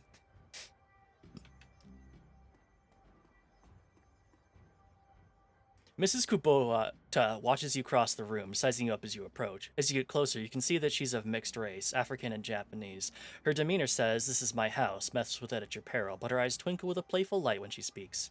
Konbanwa, good evening. It is true what they say. Good things come in small packages. Is this what it's like to be short? Just everyone constantly bringing up your height. Are you enjoying the seamstress union? There should be plenty of for a woman like you to enjoy. She eyes you closely. Or is this business? Business. I suspected as much when you walked in, Omae. Can't just call me that. What business do you have with me? I'm looking for information. She eyes you suspiciously. Of course you are. Knowledge is power, nay? So I've been told. Soka. And why should I help you? Sam... Yeah, Jake sent me, actually. I am glad to hear that Jake Armitage is alive. Again. He lives an interesting life. Very well. If Jake sent you to me, I will help you. What do you want to know? How well did you know Sam? I knew him. We all did. Sam was a regular here, whenever he could beg or borrow enough nuyen to become altered in some way. Drugs, chips, alcohol, it didn't matter to Sam. As long as he was bent, he was always looking for his next fix. He clung to this place like it was his lifeline, and we treated him as part of the family, even if none of us truly liked him, except Coyote. Did you see Sam on the night of his death? He was here, quite inebriated, as he often was. Coyote was working bar that night, and she informed me that Sam was getting rowdy and belligerent with other customers. When I requested he leave, he refused. My bouncer, Mr. Clue, was off dealing with another issue, so I requested that Jake escort Sam out the back door to the alley. That was the last I saw of either of them. One second pushing past lots of seaweed under two flasks of settling left. Why is this place called the Seamstress Union? During the gold rush years, there was a census, and the politicians wanted the highest numbers possible to gain power and revenue. To bolster their numbers, they decided to include all the working girls, of which there were many, to the rolls. However, given the times, they could not list the girls' true occupation, so they entered them all as seamstresses. When a girl accumulated enough money to open her own place of business, she named it the Seamstresses Union, so potential workers would know they would be treated fairly there. And thus a rich tradition was born. So you're a former seamstress? No. Perhaps when we know each other more, I will reveal more about myself. For now, enjoy the union. One more question. Can you tell me where to find Coyote? Her face darkens. Would that I could. I have not seen her in 2 days. She is a smart woman and quite dangerous, but I fear for her. If she's dangerous, why fear for her? Please, if you are what I think you are, you know. There is always someone more dangerous. Her room is upstairs. If you are looking for her, I invite you to examine it. You may be able to uncover her whereabouts. I would not normally betray her privacy in this way, but she's missed 2 shifts now and cannot be reached on her comm. It is unlike her. If something has happened, I will not have inaction on my conscience. Here is the key.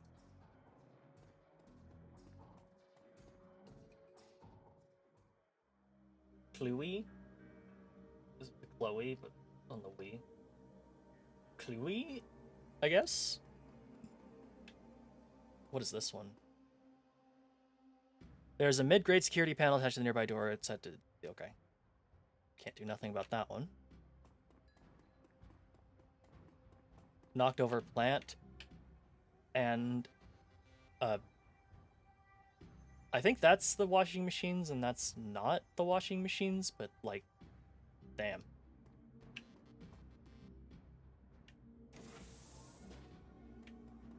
What's this other door, then?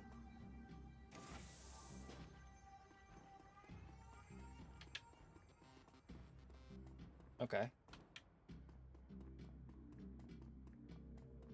Chloe, not Ooey.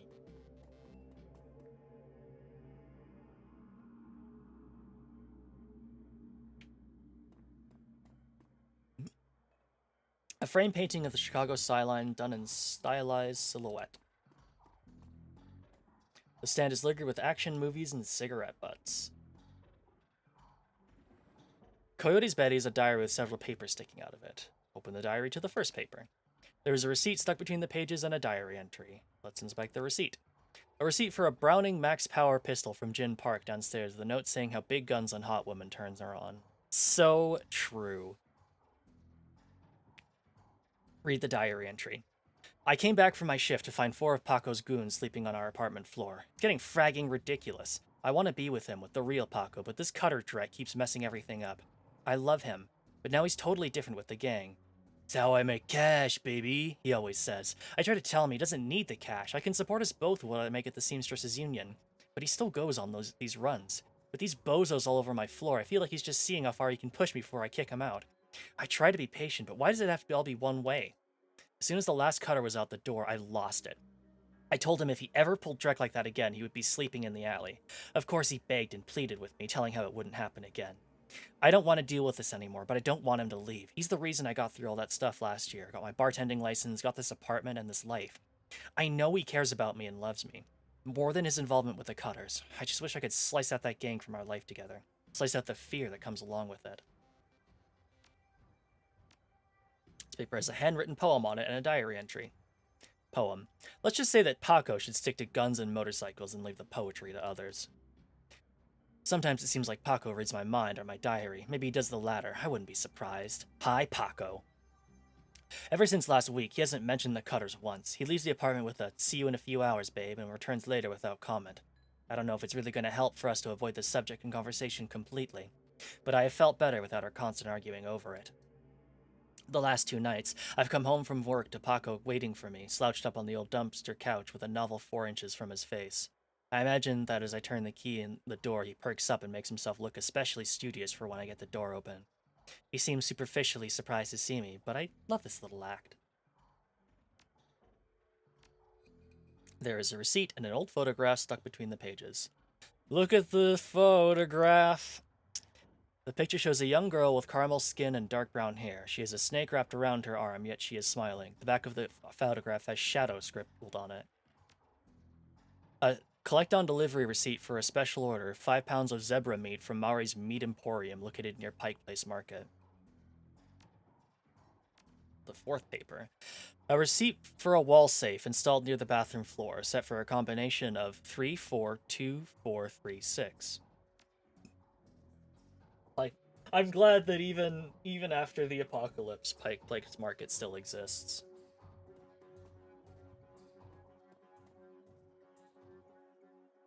Coyote's computer is ancient, probably fished out of a junkyard. It doesn't even have a data jack, and the cracked display is covered with fingerprints. Tapping the keyboard causes the dust cake fans to spin up, only display on screen. Password? Without the password, the only other option on screen is a password recovery option. Please enter 3 security questions, reset password. Question 1. Your childhood pet. Shadow? Your favorite musical act. Oh, fuck. Leave the computer. Did we see that?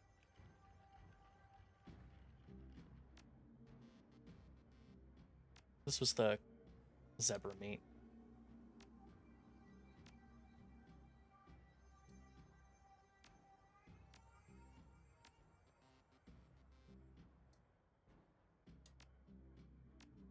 Let's look at this. Broken mirror was hiding a small safe. Input the code. The safe beeps cheerfully in response and the door comes open. Frag grenade. I'm going to send this to my stash.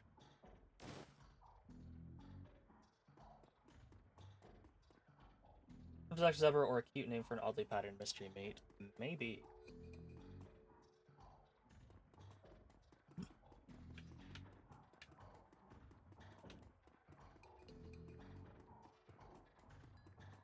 Oh, there it is. She closes on box and a floor. She does one better than I do. What was the receipt on the first page? Browning max power.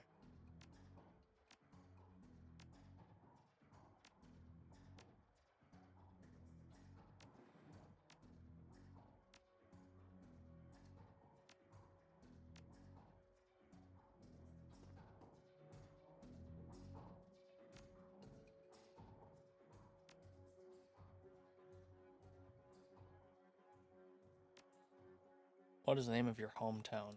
Chicago. Just stored. Here, the answers are incorrect. The Elementals. Chicago. Answer stored. Answers were incorrect.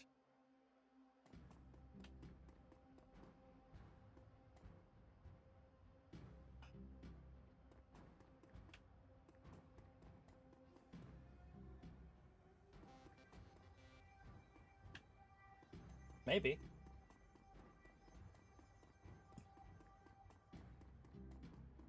I don't think Shadowrun's ecology is quite as fucked as, like, Blade Runner's is, but still quite an unusual set of meat to get. Guess I could just do all of this again.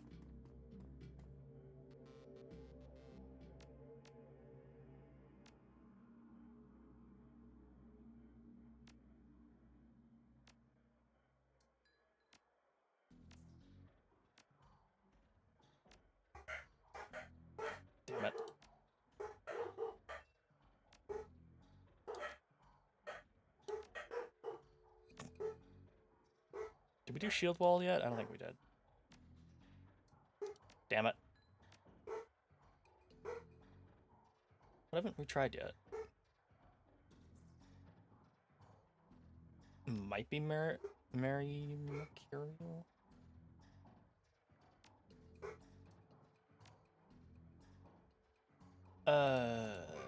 Try to read more.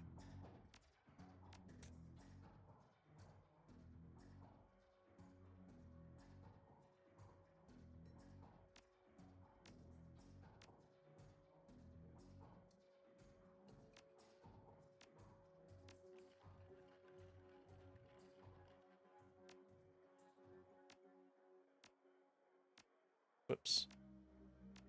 Okay, maybe we have to... Oopsie. No, put the diary back down. Maybe we have to go investigate a bit more. I don't think I see anything else here. I can't rotate the camera. Let's poke around.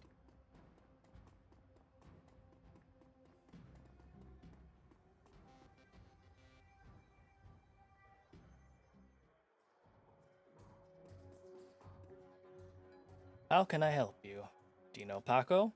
He's a ganger, a member of the Cutters. He's a good kid in a nasty line of work. I warned Coyote against getting too attached to that type. They don't live long. Heard of Maori's Meat Emporium? Her face twists in disgust. No, I am a vegetarian. Did you know Jen Parks resold Coyote a gun recently? I'd be more surprised if she hadn't. Bouncers can deal with most of the troublemakers, but around here you need a gun to take trash out to the dumpster. You have Coyote any childhood pets? I never ask about it, the past. None of us do. Coyote's real name is Gina. That is the most personal information I have about her. Do you know Coyote's favorite band? Indeed I do. She plays her Starfire records so loud you can hear them down here. I've told Mr. Cluey to have her turn that dreck down more than once. You know which city Coyote is from? Not to sound like I don't care about the girl, but I never thought to ask. Just assumed she was from around here.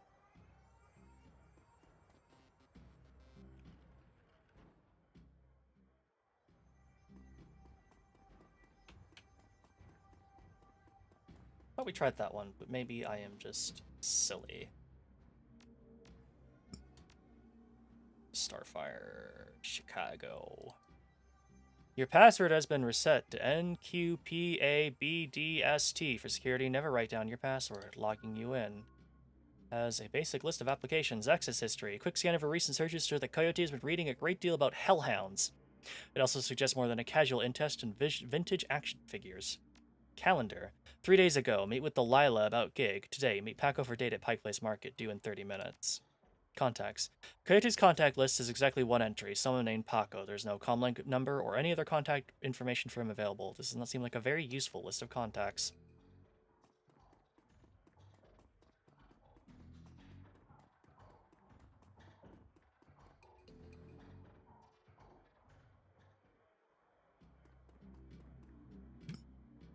Coyote has a date with Paco at Pike Place Market in the next half hour. If you would go down there, it might maybe bring me peace of mind. Excuse me. I'll call a cab for you. It should be able to get you there in time. Gambate kudasai. Good luck.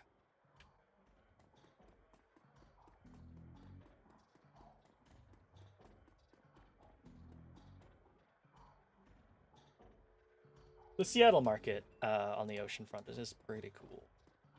I wonder what the Shadowrun version of this looks like. Did you sell a Browning Max Power to Coyote, the bartender? Hey, lady, I'm discreet. I don't talk about what my clients or what they buy. Bad for biz. However, I'm sure she would recommend me if she was a customer, which I'm not saying she is. She can't recommend She can't recommend you if she's dead. Did she say anything why she wanted it? Oh no. Of course, I'd expect no less. Listen, Coyote's missing, and Mrs. Kubota asked me to find her. I need to know whatever you know. Whatever Mrs. Kubota wants, I didn't realize Coyote was missing. She said she expected to encounter some kind of paranormal animal at close range. I recommended the Ares Predator, but she couldn't afford it, so she went with the Browning Max Power. Need some hardware? No thanks. Not interested. Ooh, you've heard of the Browning High Power. But now, John Moses Browning rises from the grave to deliver the Browning Max Power. More power than you could ever want.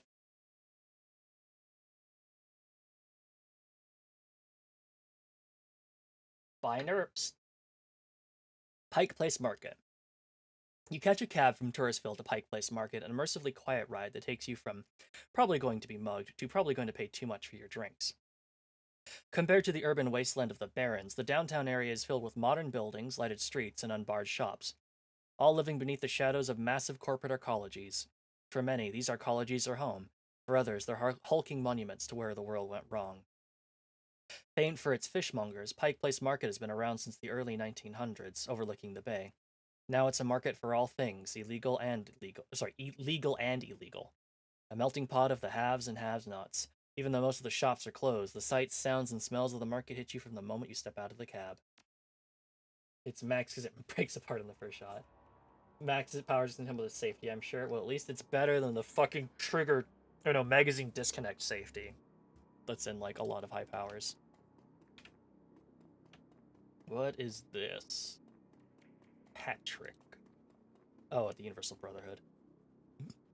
The handsome young man turns away from the crowd and fixes you with his full, completely undivided attention.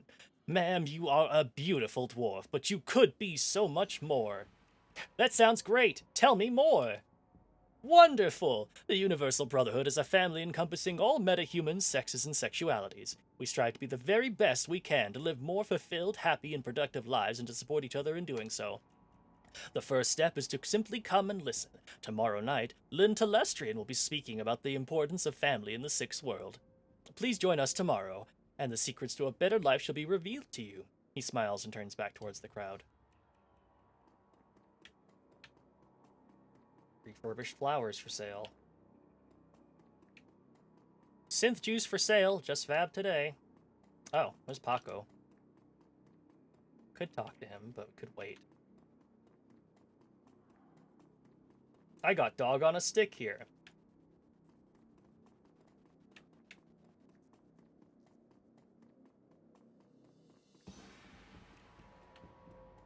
You see my friend around? Tall lady, dreads. The kid in front of you sports the trademark yellow of the Cutters gang. Young, clean-shaven, he stands like he owns the street and everyone on it. He seems distracted, though, glancing out with increasing agitation. He looks over you as you approach. Watch yourself, little woman. What do you want? Careful, kid. You Paco? What the? Who the hell are you? Relax, we're on the same team. I'm Kara. I was just at the Union. Your girlfriend's gone missing, and I'm helping to find her. The tough guy swagger seems to drain out of Paco. The cutter is gone, and before you stands a kid in a yellow jacket that doesn't quite fit. Coyote's missing. Oh man, that would explain. She was supposed to meet me here over an hour ago. Look, sorry for getting in your face like that. What else do you know? If she's missing, I need to find her. Ever heard of a place called Maury's Meat Market? Coyote had a receipt for some zebra meat from there. What, you been rummaging around through her stuff? Yeah, that shop's just down the block. What the hell would she need zebra meat for? Though, beats me. Do you know a fixer named Mr. Delilah? Coyote had a meeting with him a few days ago. I know of him, sure. Blake doesn't allow any cutters to take side gigs, though, so I got no reason to deal with him. Coyote hasn't said anything about taking new work. Wait a minute. Drek! I know where she went. Damn, why couldn't she wait? Damn it! Paco, slow down. Where did she go? The Royale Apartments. The landlord, Stevie J, runs a drug ring out of that hellhole. Coyote grew up there, doesn't like to talk about it much. She's been looking for a way to settle the score with that guy for years. A few days back, I heard Mr. Delilah was looking for runners to steal some sort of item out from under Stevie J's nose. She must have taken the job, I'm sure of it. And Miss Thugs caught her. There's a grim determination in Paco's eyes. I'm going over there. You coming? I'll help you get Coyote back, but you better be able to handle yourself in a fight. Things might get ugly. Of course I know my way around a fight. Stevie J better be ready for a world of hurt. Paco curls his hand into a fist. Now let's get moving. The Royale is just a few blocks from here. Yes, I have a dog on my stick. Oh my.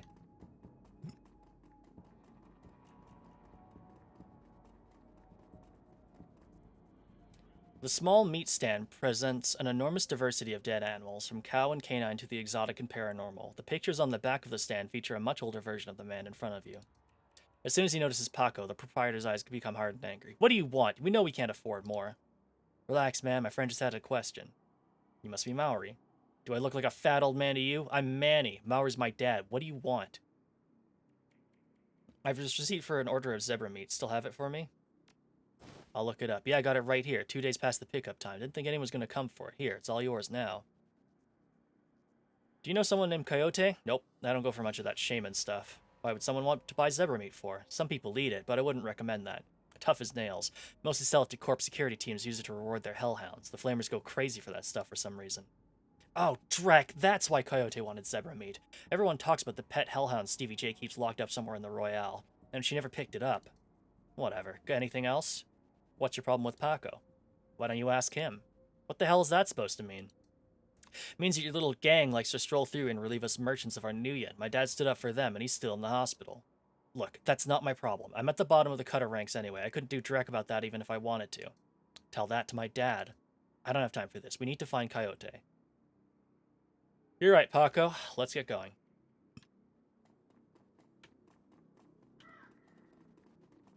Well, this looks bad.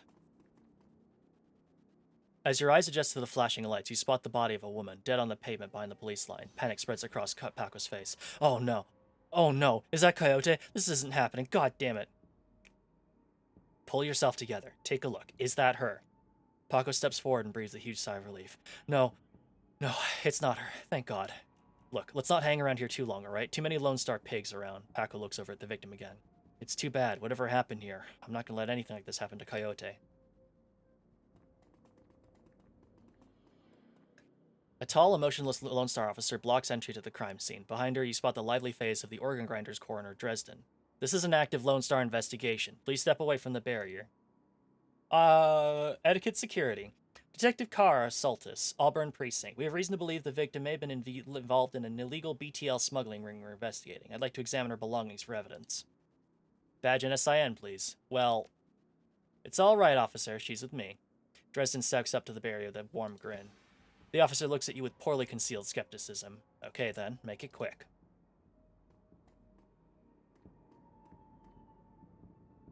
Lying on the pavement is the body of a young human female. Her eyes have been gouged cleanly out. You notice a string of bite marks along her left arm. So what brings you out here? Hot on the trail of the dead man's killer? Coincidence, believe it or not. I take it I've stumbled across another Ripper murder? Yeah, that's what it looks like. As you can see, the Ripper went for the eyes this time. Pretty clean work. I gotta hand it to him. Our Ripper knows what he's doing. Or she, I suppose. I thought you ran the Redmond franchise. Isn't Pike Place a little far from home? Yeah, well, I don't really mind the change of scenery, Dresden laughs. The coroner for the downtown branch is on a maternity, so I told management I'd cover for her on this one. Plus, I want this sicko caught.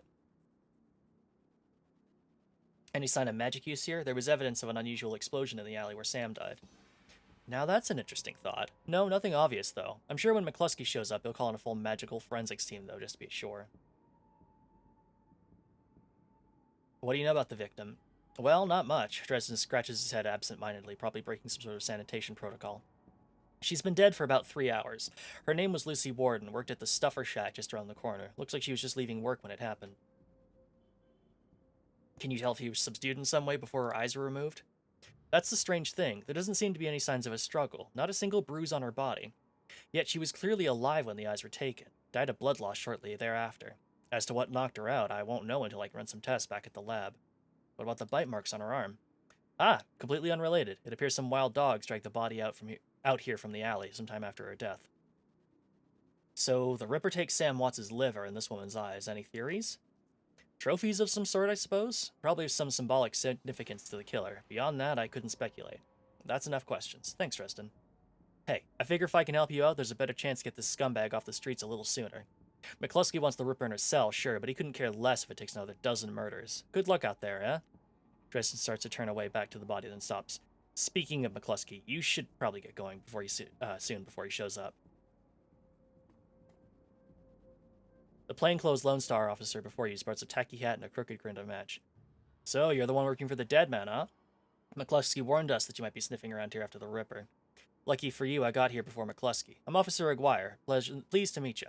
Now, seeing as this crime scene is going nowhere fast, what can I do for you? What can you tell me about the murder that took place here? Not much, really. We know it was about 3 hours ago, and we know that her eyes had been surgically removed.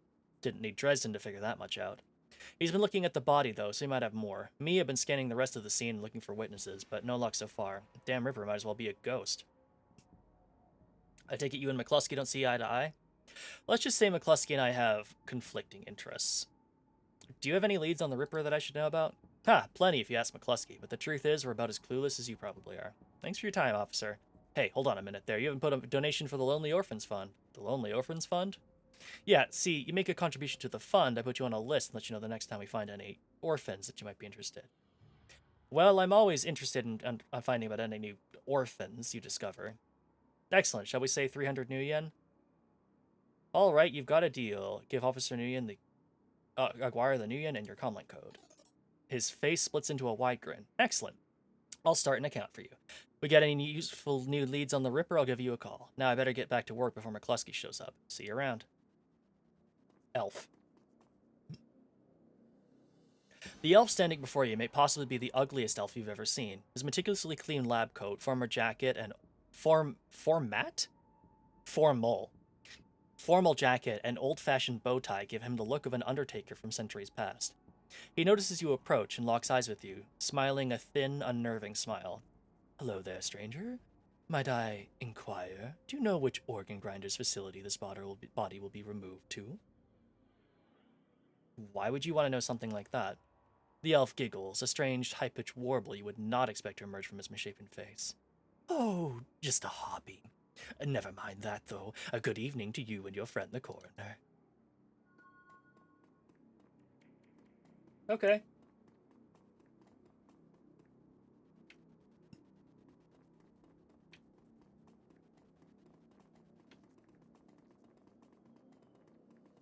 Want to buy some BTL?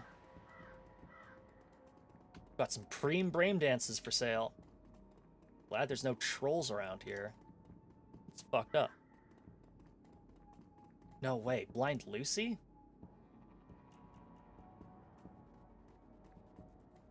The orc before you wears the standard Stuffer Shack employee getup. The uniform is well kept and well fitted, but the tears streaming down his large, crooked face do little to improve his appearance. He does not seem to notice your approach. Oi, friend, everything okay? No, Yor takes a deep breath before looking up. That's my friend on the pavement over there, Blind Lucy. Worked here 3 years together now, and now, well, I guess the Ripper got her. Blind Lucy? Well, Lucy wasn't completely blind, but she was legally blind. She had to wear these huge glasses and hold things right up to her face, but she got new eyes about a year ago. Any idea how she scored the new eyes? No, she wouldn't talk much about it, just called it her stroke of good luck. I guess that luck ran out. Did Lucy have any enemies? Well, I'm not sure. I know she had an ugly breakup with her boyfriend after getting those new eyes put in. That guy was pretty upset for some reason and wouldn't leave Lucy be until she filed for a restraining order. That all seemed to die down, though. When was the last time you saw Lucy? You're at the shack earlier today. I think she was heading to the market to meet a friend. Hell, I was gonna join her on my way home, but we got some last-minute customers, he sighs. Seen anyone strange in the store lately? I see weird stuff every day. It's a stuffer shack, but no, nothing stranger than usual. That's all I need to know. Thanks for your help, and I'm sorry for your loss. Wait, you wouldn't happen to be part of the investigation, would you? In my own way. Why do you ask? Well, Lucy had this necklace, an intricate little carving of a dragonfly on it. Wore it every day, said her mom gave it to her when she left Denver. Anyway, you know how Lone Star is. All of her stuff will be bagged and placed in evidence storage until the Seventh World awakens. I just thought if you could somehow get that necklace back before Lone Star cleans everything up, I could send it back to her family. I feel like I owe her that much. I understand. If I find it at the scene, I'll bring it to you. Thank you for your help, friend. You know where to find me. Which, I don't think it's this one, right? Or is it? Is it on the body itself? We'll find out. I can't save the game. This game's really picky about when you're allowed to save. Like, you can't be walking at all.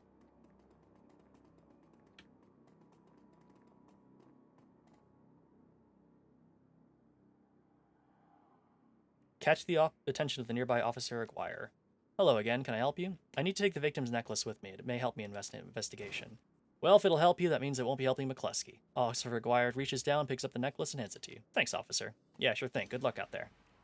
Well, that was easy. Saving while walking is considered rude. This is true. I can't be looking at my PDA while walking around. I might bump into somebody.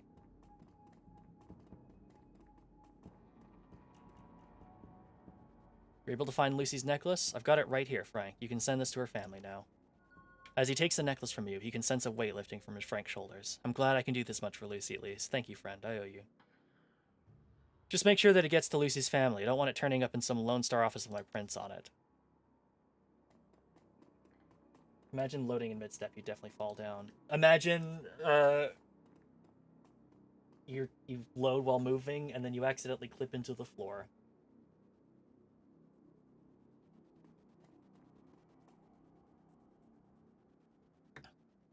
Hey, lady, you got any extra Nuyen? Just need some sucrozoom from the shack over there. Have 10 Nuyen. Nutrasoy cakes will fill you up for longer. Thanks, chummer.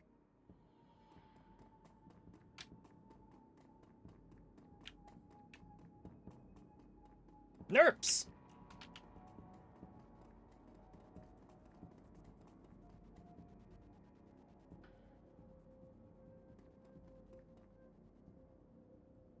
Come on, lady, let's go find Coyote. Hold on, I want to look around here first. Have I seen everything that this map has to offer?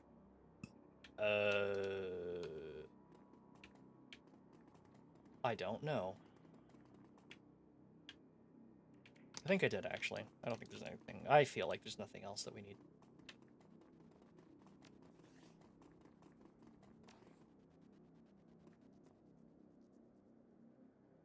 Okay, I'm ready.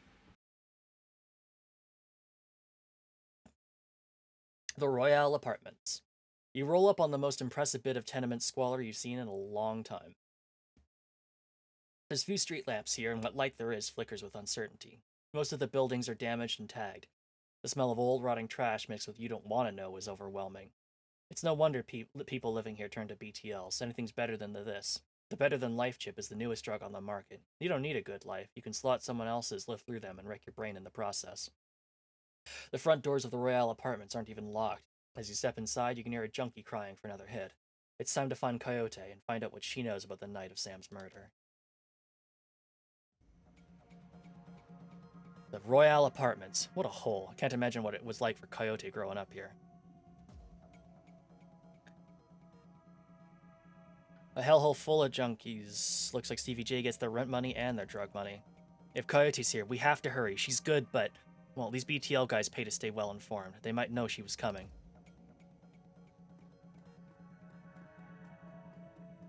Psst, hey, you. The woman scratches herself like a cat at a couch leg. Please, can you spare some Nuyen? You look like you used a break. All you needed was a few Nuyen for a better-than-life chip, right? Yes, I just need another BTL to get through the day. Something pretty, something soft. Sure, I get it. Have you seen a woman coming through here today, armed and looking for trouble? Maybe I can cred you. Yes, no, hell, what did you want me to say? I'll tell you anything. Everything. Please? She drops to her knees, pleading. I'm sorry, but I can't help you. You should leave this place if you can. But that doesn't make sense. The BTLs are here. I just need something. She collapses, whimpering, and seems lost to this world. Sad old man. More of them. Like a lazy pigeon, he watches you approach. You're not from around here, are you? I don't want any trouble. Easy, Gramps. I'm just looking for information, then I'm gone. Bad day to come around here unexpected. Bit of a commotion upstairs. Stevie's men are twitchy. This pretty young thing came through earlier, snooping around like you two are. I could tell she wasn't here for BTLs. Don't know how she got upstairs, but there was a lot more gunfire here than there usually is this time of day. That's not good. Did you see her come back down again? Nope. A couple of Stevie's men came around asking what anyone saw. Kept my mouth shut, I did. Where's Stevie holed up? He's got the whole top floor all to himself. Fancies he's the king around here. She's my only read right now. Can you help me out? You've been right friendly, but I can't get on the wrong side of Stevie J. I'm sure you'll understand. You stuck out your neck to help. You've already stuck your neck out to help us. We'll find another way. Hey, stop nosing around. Look, there's a hole in the wall behind this old dresser. The wall is crumbling here. Through a hole, you can see a rickety stairwell leading up. Send your drone in through the hole. Your drone fits through the wall, snakes to the right, and back around to open the apartment door from the inside. How rude. Okay, so we can do that. We do have to keep Paco alive. We also have, like, a ton of Karama. We should probably spend some of that.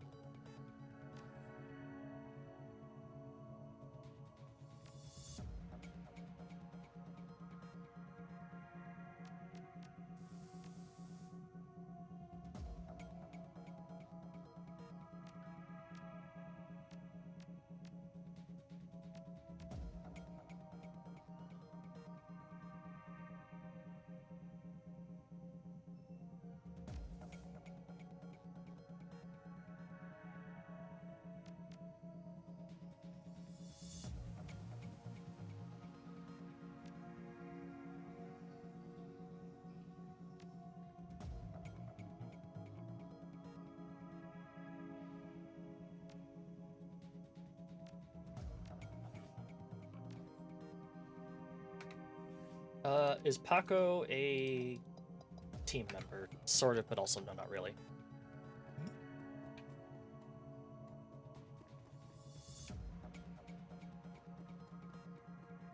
Stop your pleading. Your boy has debts and we're collecting. Please, Riker, no, he's my son. Get your ass back in your squat before I break something else. I'll send him upstairs instead. You want me to give him to Stevie? Maybe after he kills that girl we caught. You pig. Give Zipper back now or you'll bleed on me. Zipper's gone. Get yourself a new kid. He covers his face with his hands. Oh god, no. Please, no.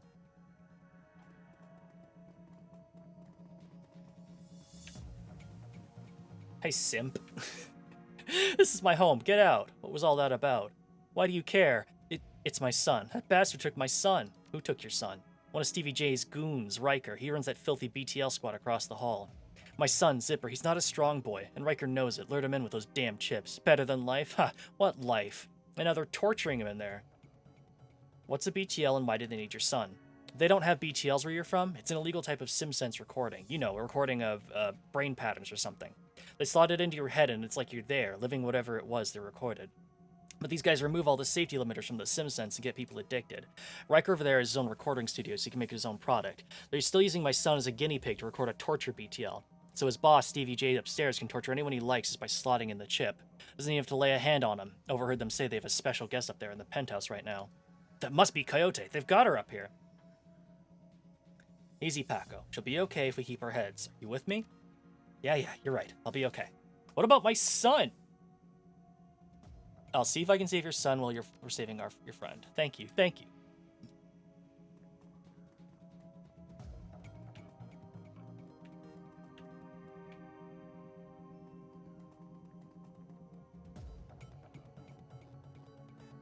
Hey, don't touch that. Haven't seen you before, lady. Looking to go somewhere special? A scream echoes through the pipes of the rotten walls. Hard to tell where it came from. I heard you were in the middle of a recording session. Sure am. My gear is state-of-the-art, if you can believe it. How about a tour of this amazing studio? Listen, lady, I'm too busy for your chit-chat. Buy something or get out. BTL junkies twitch in the throes of their sordid dreams. One bored man stands ready to administer another chip if the creds are good.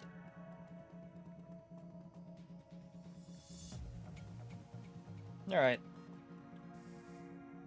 What was that sound? He smiles with his mouth by what his eyes say predator. Who knows? Could be anything. Probably someone riding the wrong end of a Yakuza action BTL. We got all kinds. I can hook you up if you're interested.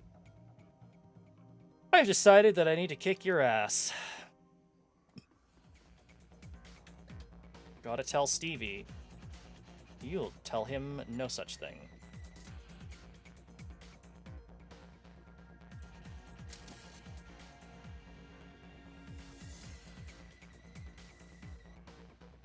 An elevator gleams at the end of the hallway, out of place amongst the filth.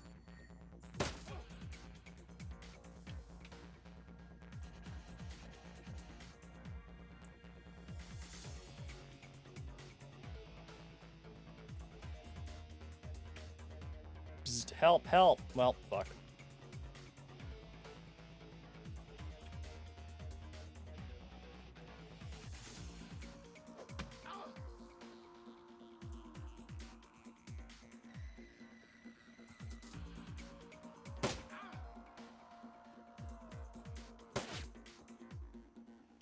The elevator slowly grinds into motion.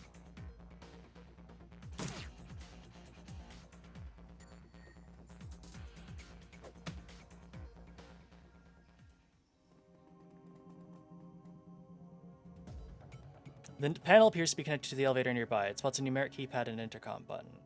Enter a random set of numbers. Panel beeps disapprovingly. Not good. Double not good.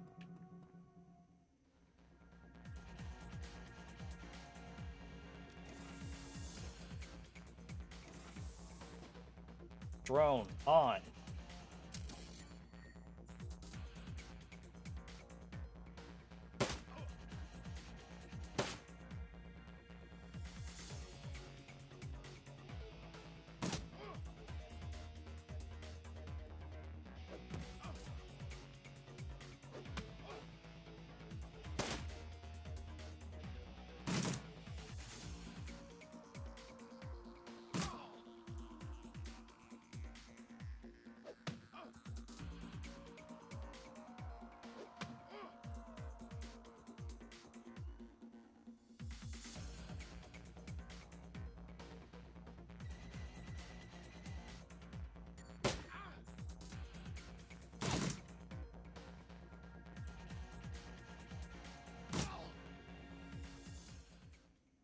Okay.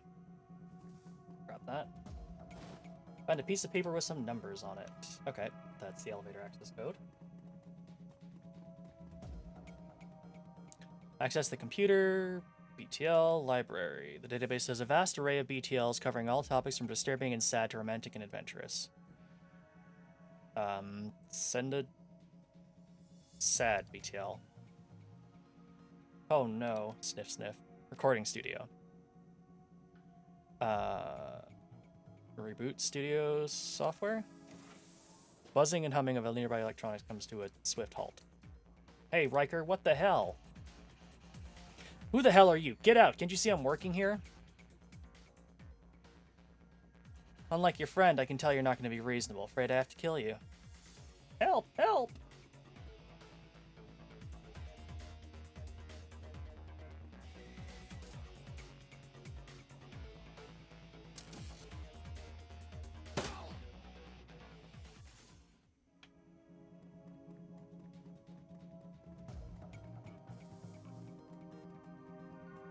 I don't know who you are, but thanks.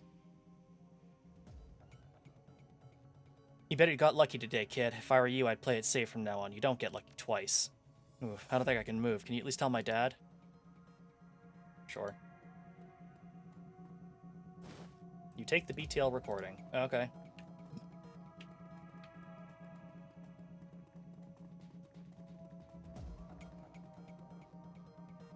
Have you saved my son yet? Zipper's okay. He's pretty messed up, though. I don't know how to thank you.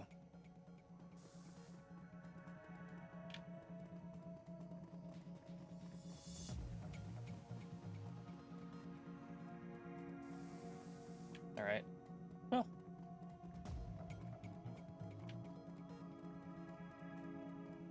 Let's go ahead and take the stairwell. Everyone's stopped moving. I can make a save.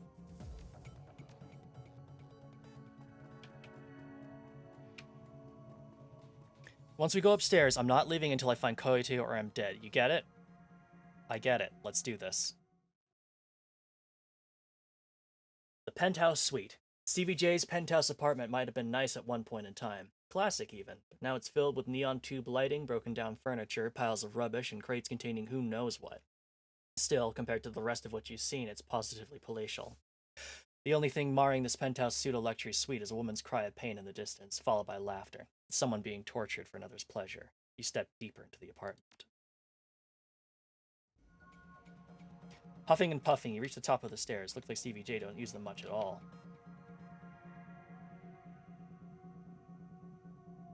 I guess we're in combat.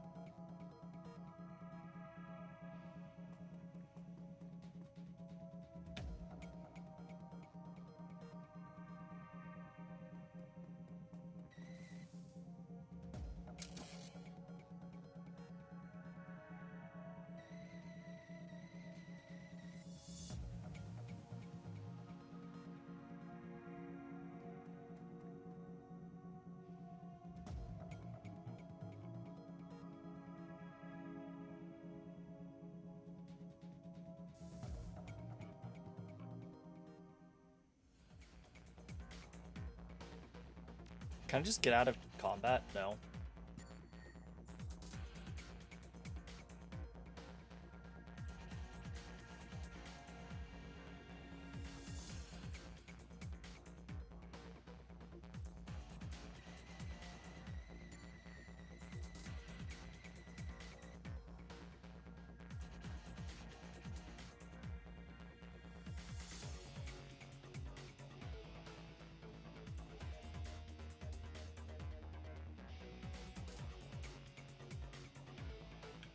The room beyond the bars is a stinking jumble of burned flesh and dog flop. An enormous hellhound, its fur streaked with whip marks, growls low. The corner of a second hellhound burned menacingly in the corner. Shove the zebra meat through the bars. The hellhounds devour the zebra meat in a few massive bites and let a contented growl.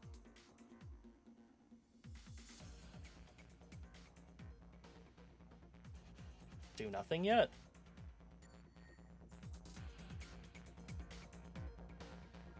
Oh, there's Stevie. It's Mr. J. Open fire. There they are. Ow.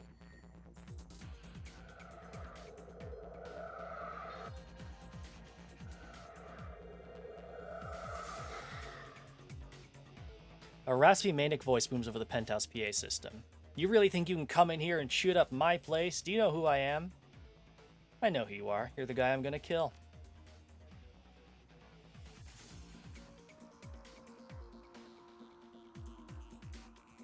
Fuck it. Open the door. What's the worst that could happen?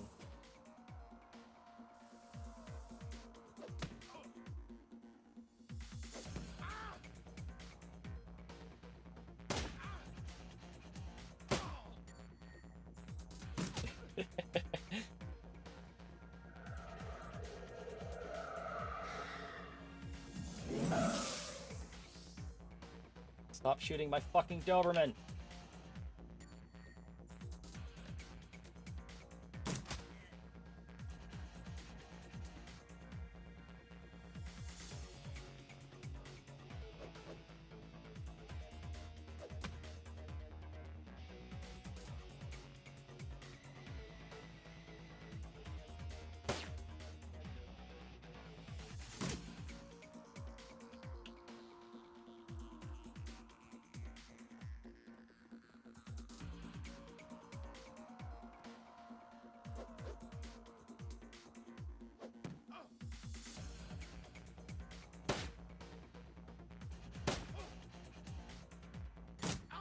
Oh god.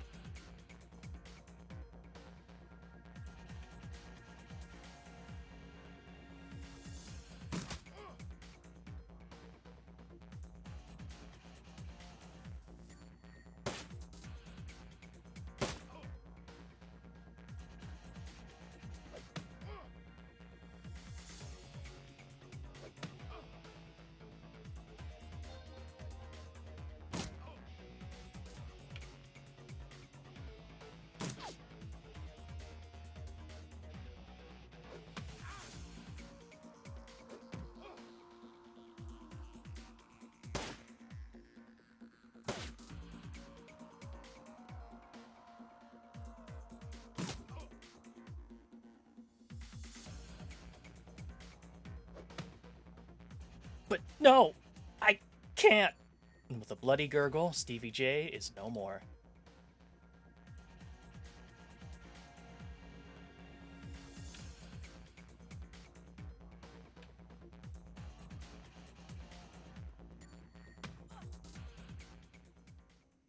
Nope, yep, they're in that room. Alright.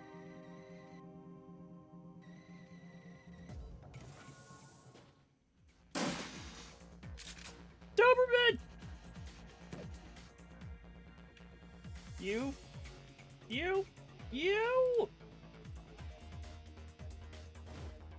This is Stevie J's passcodes. Great.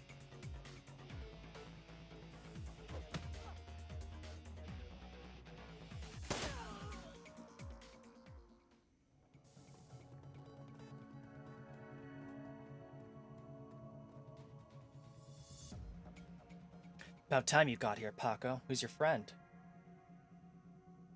Right now, I'm the lady who's saving your ass. I can see that, and I appreciate it. Coyote, we need to get you back to the Union. Mrs. Kubota has that med lab in the basement. No, Coyote speaks through gritted teeth.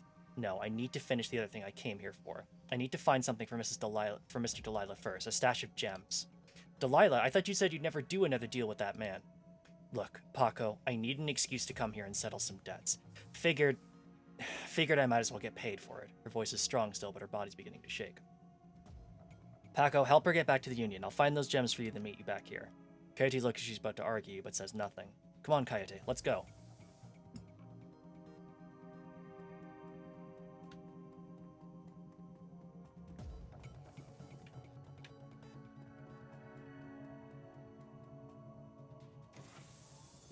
Oh, fuck.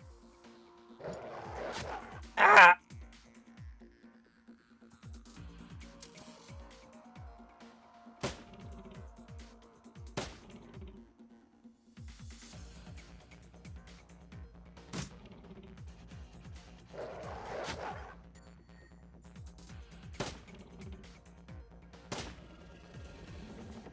Ow. How fucked up am I? Not that fucked up, actually. Find a small velvet bag filled with precious gems. Okay, nothing there.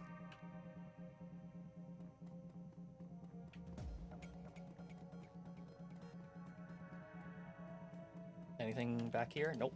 Just one more thing to look at.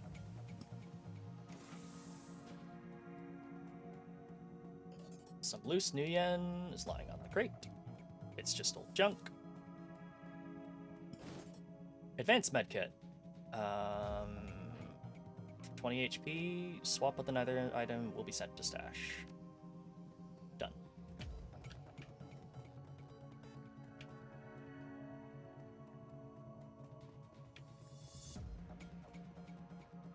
Don't you have the stakes? I already used them. I used them on the ones behind the doors in front of the torture set section. Return to the Union. Despite Coyote's clear desire to stand her own 2 feet, Paco needs to help her through the door to the seamstress's union. Heads raised in the front room of the bar, fell strangely silent. Paco stands by her side now, not speaking, his dark eyes flat with fury.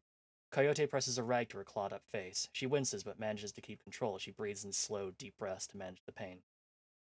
Taking a closer look, you see her arm isn't much more than shreds of meat and broken bone held together by tendons and burned skin. It'll be a miracle if she still has it by the end of the night.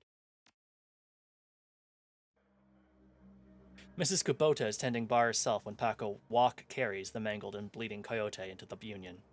As soon as Boss Lady lays eyes on her missing bartender, the place goes quiet, fast. By the time she rounds the bar to meet you, Coyote is the color of wet spackle and there's something new in her eyes. Fear.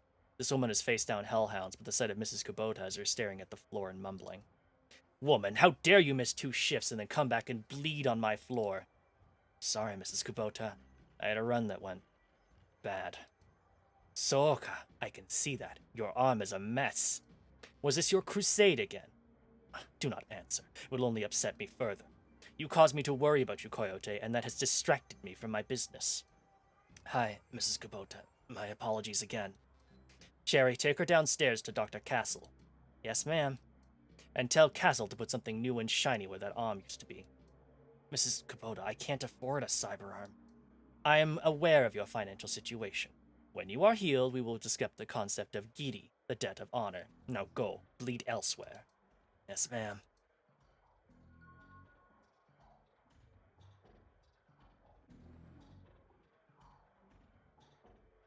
Her anger at Coyote's rashness slowly washes from her eyes and is replaced by tears. She sniffs, wipes them away, and inches her head to you. Domo arigato, Kara. That girl is precious to me. It is not often that we see acts like these in the Barrens. You have performed a great service for my little family, and I welcome you to my home. Consider it yours while your work keeps you here. But we both know that words are mere air. Beyond my thanks, I offer you this remuneration. Please take it as a show of respect. I am honored, Mrs. Kubota. Thank you. You are most welcome, and I offer more than simple lodging. You will find that there is more to the Union than meets the eye. Below us is a small facility available exclusively for discriminating independent operatives like yourself. In it you will find vendors selling the best gear the black market has to offer, a fully equipped cyberdock, and a secure place to rest when the dreck hits the fan, as they say. My, you are quite the entrepreneur. Indeed. Normally I require a percentage of the runner's income for the use of this facility, but as I said, you are family now. Consider it on the house. To gain entrance, play GAFFC on the piano. Like, any octave?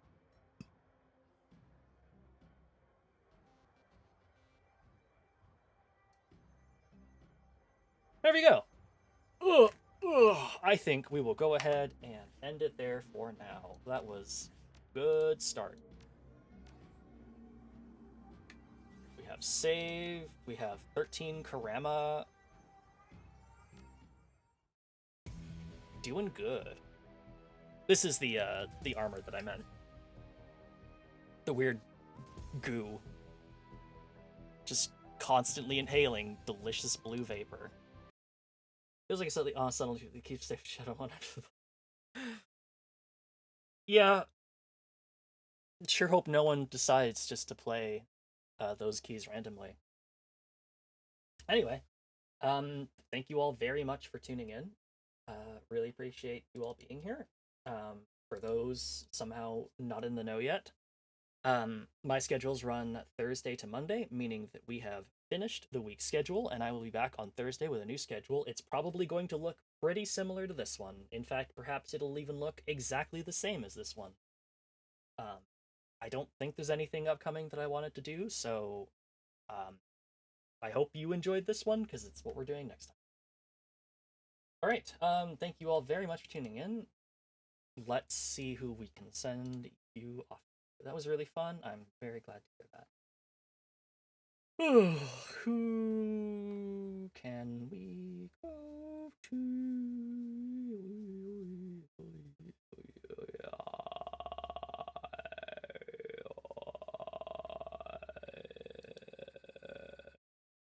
How about we head off to someone playing Signalis? I don't know why I'm doing this, but okay. Anyway, sorry. There's our raid message. You can unlock these emotes with your channel points if you're not subscribed. Otherwise, feel free to say Sorokarate or something to let our raid target know they're being supported. Okay, bye bye.